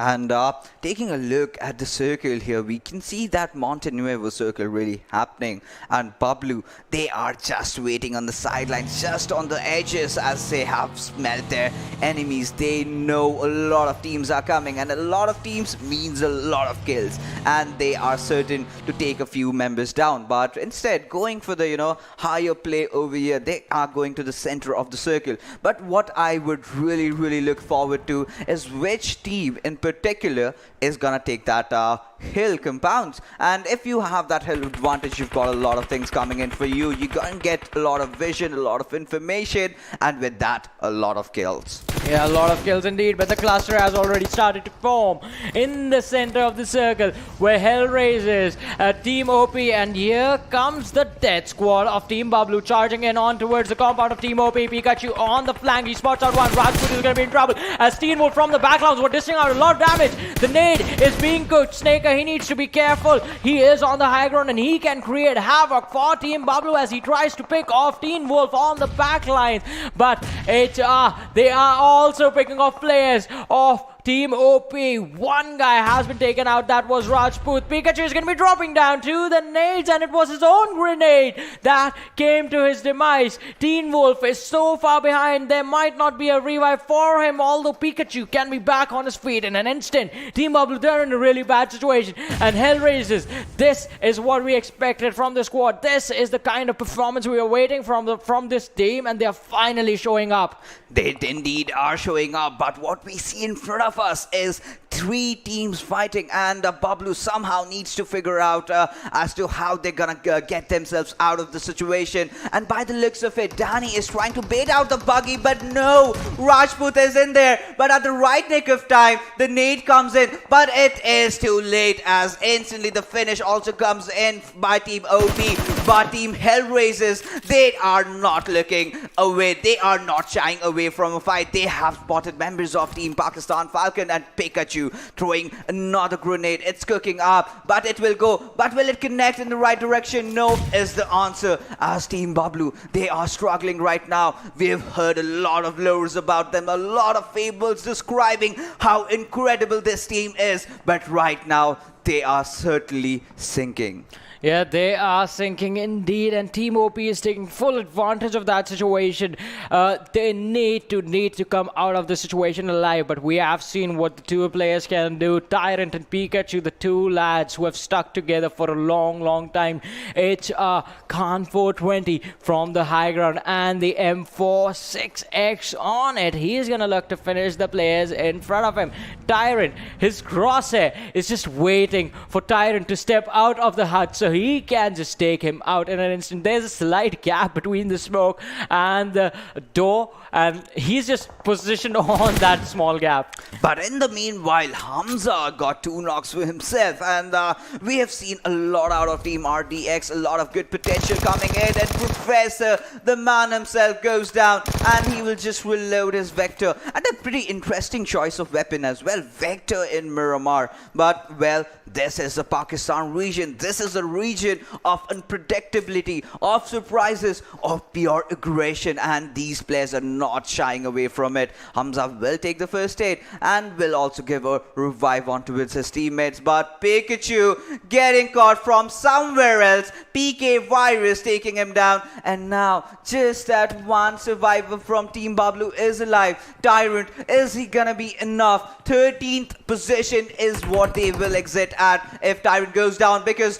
Arshid does know his position, has lobbed a grenade, almost bringing him down to maybe 2 HP. Grenade goes in there from Tyrant himself, and he is healing up. But can he heal at the right nick of time? And this is the moment where they can actually make a push coming in. But there are already 2 squads. HellRaisers have pushed it. Tyrant cooking the grenade for quite some long, and this might be suicidal. And we will have to see as to what goes on in this fight as HellRaisers charge in. Yeah, Tyrant with a nade just faked out the player and just forced him to get away. But Snaker, he charges in with the other players from HellRaisers, and HellRaisers are going for the split fight. Arshid focused on Tyrant totally, and Adnan and Snaker, they're trying to take the fight against Team OP, who is just a 3-man squad surviving in that compound. They need to charge, and they need to charge, and now they are going to get backstabbed from the distance by the players of ZARAR, who we can see in the distance. The Molotov is going to force Tyrant in the corner. He is going to be in a troublesome situation. But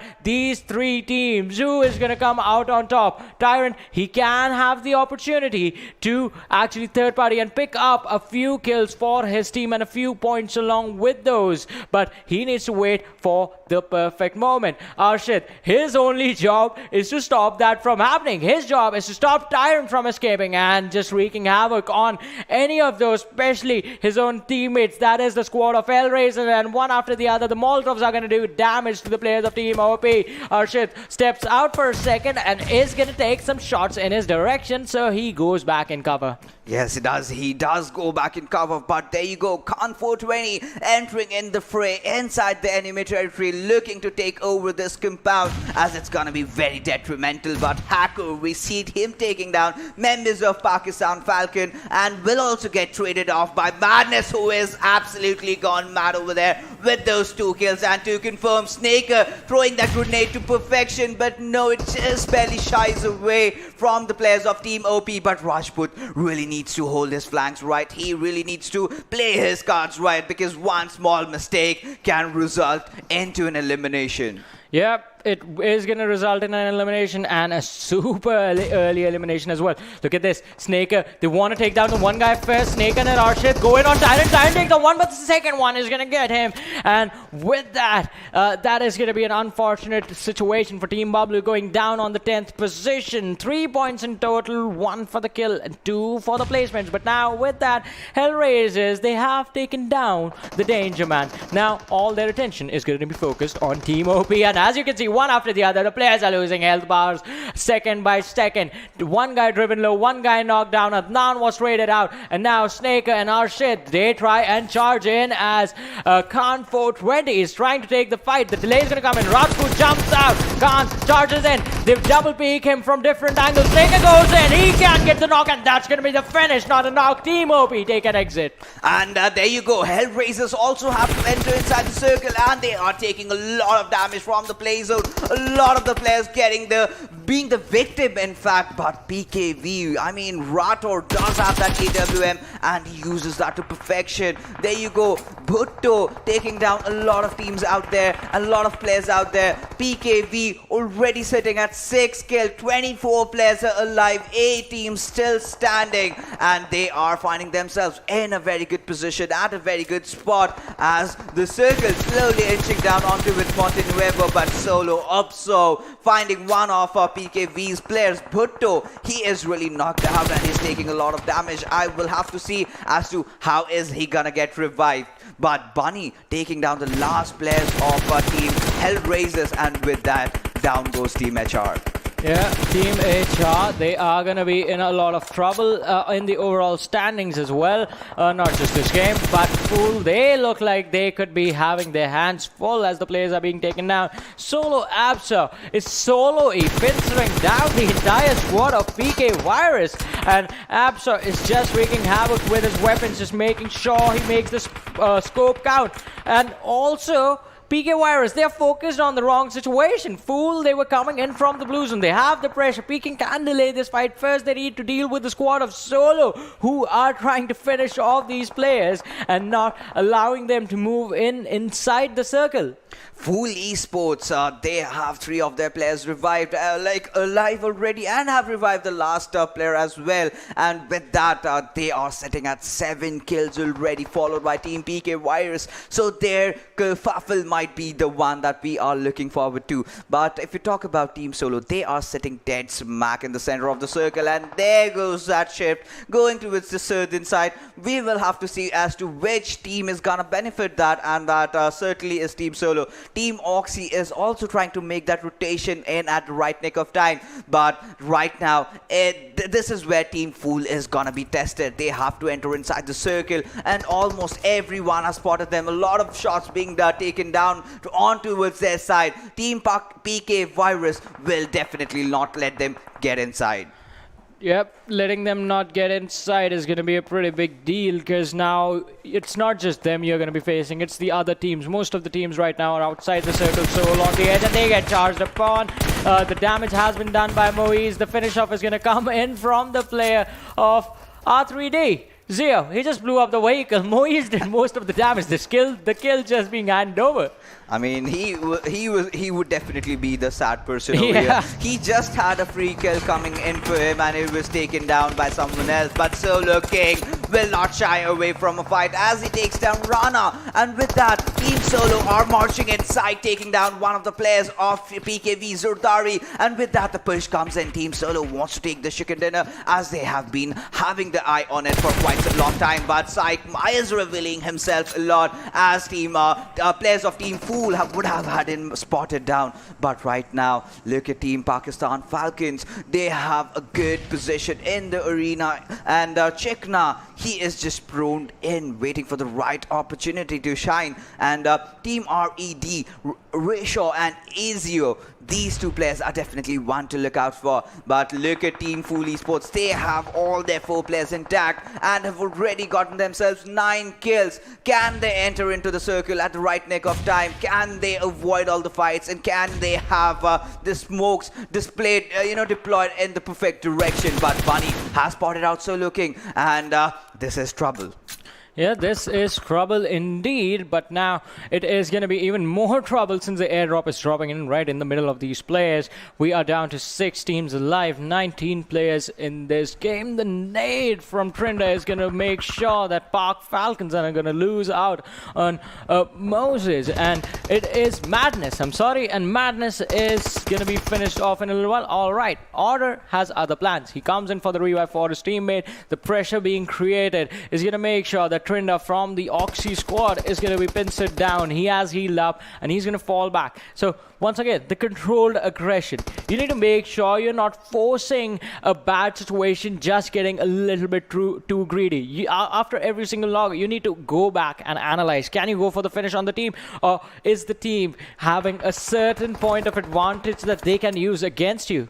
That we will have to see, and very rightfully put, Johnny. But look at Team Fool. They've got the blessings of the circle, but a few players have been taken down. Smoke getting eliminated. One player took the knock, but the other team took the kill over there. But Team Solo sitting at the center of the circle, being the center of attention, and they've got teams absolutely from every single direction. But Oxy's Basit, he is in a lot of fire, and a team from Pakistan Falcons, they are charging in. Players, they do not want to stop, but Basit with that impressive skill set takes down Madness. Will instantly want to finish him off, wants that kill for himself, but Order, he does not want to stop, taking down Voltrix, and Order is charging in, and that's some crouch play coming in, but Trinda will find him, and he will get traded for someone else. And Oxy Basit, this is absolute pandemonium, very well described, and right now Basit is making that push for getting himself inside the circle. Chikna is very low on his HP, does not have a single med.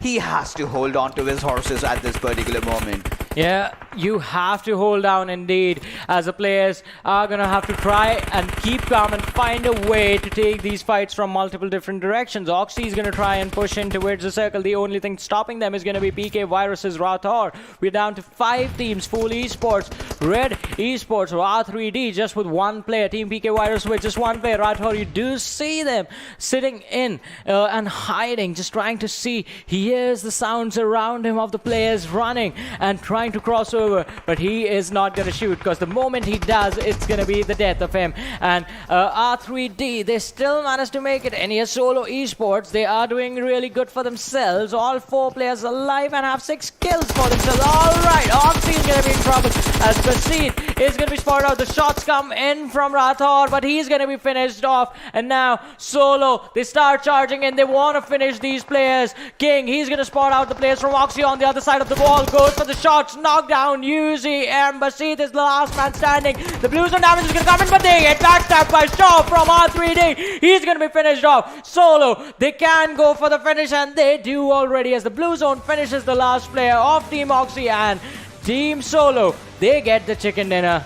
Oh my goodness, what a final circle fight that we got to witness, where Team Solo did really hold on to the center, and every player, like their name justifies, just was watching those solo individual directions, and everything was executed to perfection, leading to that chicken dinner. Yeah, the chicken dinner was pretty impressive indeed, and they're gonna be happy about it. But that is also gonna improve their performance in the overall standings and the leaderboard. That is the most important thing. Absolutely, absolutely. This was the chicken dinner that was long coming. We have had seen some very, very good displays out of this team. Yeah. But somehow they could not really find themselves crossing the pole position. But let's take a look at who the MVP in this particular game is going to be. And no doubts here over, as we see Smoke. 4 kills, 836 damage, 22 minutes of survival time, and almost 8 kilometers of distance covered. Yeah, the team did not make it to the final stages, but they did all they could in the early game stages, and it was an impressive performance. But I think you have to sort of also blame the other team for messing up, the team that they finished off with the chart. And if you see 4 players in front of you, you have the cover, you need to at least knock down 2 of them. They were exposed, completely exposed. Well, this could have been a good chicken dinner had the zone favored team Fool for them. But, they made a couple of mistakes. Firstly, giving up on the vehicles. But we will discuss about that later as we have the top 5 players of this particular match on our screens right now. Following Smoke will be Snaker, Absol, being an absolute dominator over there, and Ezio standing till the end and give in a lot of fight, and Solo King also joining the fray. So 4 veterans of the scene being led by a new player, and an incredible sight to see. But all these players, I was expecting Snaker to come back and HellRaisers to come back. They did do that in this game, but to be honest, I expected an even better performance, because after they took down Bablu, they went in for the squad of TeamOP, and after that they messed up their rotation a little bit. That's when they flustered it, but they still have more matches to go, so can expect them to come back stronger in the next matches. At least they started building up momentum for themselves. But let us now have a look at the standings for this game. Team Solo Esports holding on to their grounds, 9 kills for themselves, 29 points from one single game. But Team Oxy, a team that was silent entirely through the match and in the final circles, got those 4 kills and ended up 2nd position at 18 points, followed by Red Esports, 7 kills for them and 17 points. But FoolEsports, what an amazing run that they have had, landing off at Puerto Paraiso, I believe, taking squad down, taking a 2nd squad down, and with that they just marched in. But if we take a look at the bottom half of the table, a few disappointments over here. Team Bablu definitely being one. Yeah, just 2 points for placement, finishing on the 10th position, 1 kill coming in. But we know this team can pop off at any time, so they still have games. Another couple of names that are supposed to be on the top of the standings are going to be Team H2E and IGen. The problem with IGen that happened was they were just caught off one by one, and when they were charged upon 1v4s, so you can't really fight your way out of those. It was a tough one for IGen, especially just as they landed, they lost 1 player, and that was the player that was supposed to support Motu and help him loot and get ready for the late game stages and the fights, and Motu wasn't given that opportunity as well. As soon as his teammate died, he was supposed to just stay and keep his head down. They hunted him down, finished him off, and then went after the rest of the players, just one after the other team being wiped out. An unfortunate game, but you have more matches remaining, so opportunity for a comeback is always going to be there. Absolutely, but we will have to take a look at the winners, and this is Team Solo. So Absol being very dominating, 14 kills, 3,000 damage already, and rest of the players, if you look at them, they're 1400 each, and he himself, just that 1 player, 3,000. That's abysmal. Yeah, so as we were talking about the individual players, Absol and Psych, we know they used to represent Envy. Ghost coming in from the former squad of Bablu. And here's the thing. When Absol and Psych used to play for Envy, that was during the last PMCO, they came into the tournament as the favorites to win the entire thing. They were the best team back then. Even some would say, some would argue that at that time Envy was a little bit better than Bablu as well, and all the other teams. So this time, these 2 players, they are showcasing that this new squad can be better than the previous one, and this new lineup is definitely blowing our minds. Well, definitely, if you have got your team composition right, if you've got the right players, the right mentality, then you're definitely out to shine. But yes, like we saw Team Fool, it was quite synonymous with how TSM Entity plays. They isolate their enemies, they know that they have to charge in, and that is exactly how they did. Took down 2 players of IGen over there, and the rest were, I believe, taken down by Risk, if I'm not wrong. So that is how things ended up for Team IGen. One of those teams which we were actually looking out for, I believe they were Gaming Hub formerly, and IGen was fine. Gaming Hub is NextGen. There's a lot of similarities, a lot of confusion. Hellfires, the Hellfires, we tend to get confused. But apart from that, yes, an amazing Miramar game that we got to see, a rather interesting circle. Monte Nuevo getting that new element as to how do you hold on to the centers, and Team Solo Solo played it to absolute perfection. Yeah, they played it to perfection. They were gatekeeping everyone perfectly, and when the time came in, a slight hiccup towards the end when the players got backstabbed, but that was an instant finish on that lad as well, and an amazing performance from Team Solo and the other teams along with them. One of those teams is going to be PKVIRUS. The way the last player just stood his ground, not stood his ground, just laid on his ground that was inside the house. That was incredible. I just wish he would have stayed in a little bit longer because the players were just about to cross him. He did try to take the fight, but it was the backstab that came in on him that caused him the trouble. I mean, if he would have taken a bit of a damage from the circle, would have just waited for the rest of the players to just move ahead and then could have gone in for a backstab, because that was a suicidal case. He knew that he's gonna get taken down. Some point or the other, what he could have really done is would have gone for those 1 or 2 kill points, instantly knocking him down, finishing him off in one breath. But yes, like we were discussing, this game could have been FoolEsports had they had the circles, or what they could have done is held on to their vehicles, and one of the players playing the sacrificial role could have provided cover fire, and the rest could have just gone charged in. But for that to happen, you had to get those initial knocks on Team Solo, who were actually kind of exposing, but Team Fool taking fire from all directions, not just from that one side, from this side as well. So it was a rather unfortunate outing for them. It was an unfortunate outing. Plus, I think the way the game started for them might have just given them a little bit of overconfidence.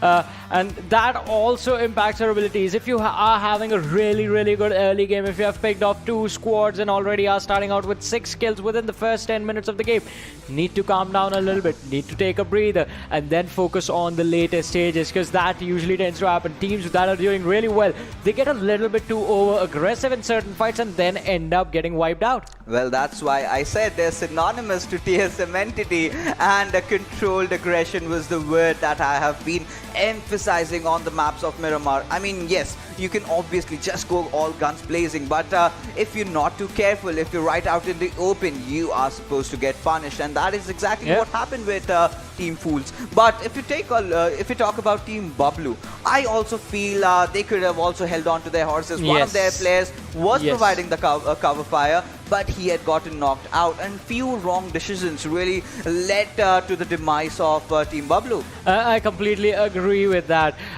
Once again, controlled aggression is the name of the game on this map. You need to stay focused, you need to calm down and think carefully. But Team Bablu, I mean, I'm not going to blame them. That is sort of their play style. One thing that was different this time was at least they left someone behind. Usually you see the squad just running 4-man guns blazing, and they do not give a damn who is in front of them. But for now, let's have a look at the kill leaders and see which player is going to be leading the charge over there. It's going to be ZARAR with 21 kills. And followed by Dino, then Smoke comes into action. Abso also really putting up quite a show, but Dice also in the fray as well. So taking a look at the damage, I mean, HotShotSs Ibrar has definitely been the talk of the town. And if you take a look at the second half of the kill fraggers, we have Senior, we have Umi from 247, and Edgar. I still remember his grenading domination, the grenading skills they have. Gaming and Lucky will also join Umi in the kill leaders as well. And well, we are done with the kill leaders, but what I'm really waiting for is the overall standings. I want to see how these teams fare up, and we'll get that in just the next few seconds. But yes, overall today's day, the same aggression that we got to see. A few teams really stepped up, like Team HotShot. That definitely impressed me a lot today. Yeah, that was an impressive performance from that team. And I mean, this Miramar game was a lot different from the last one.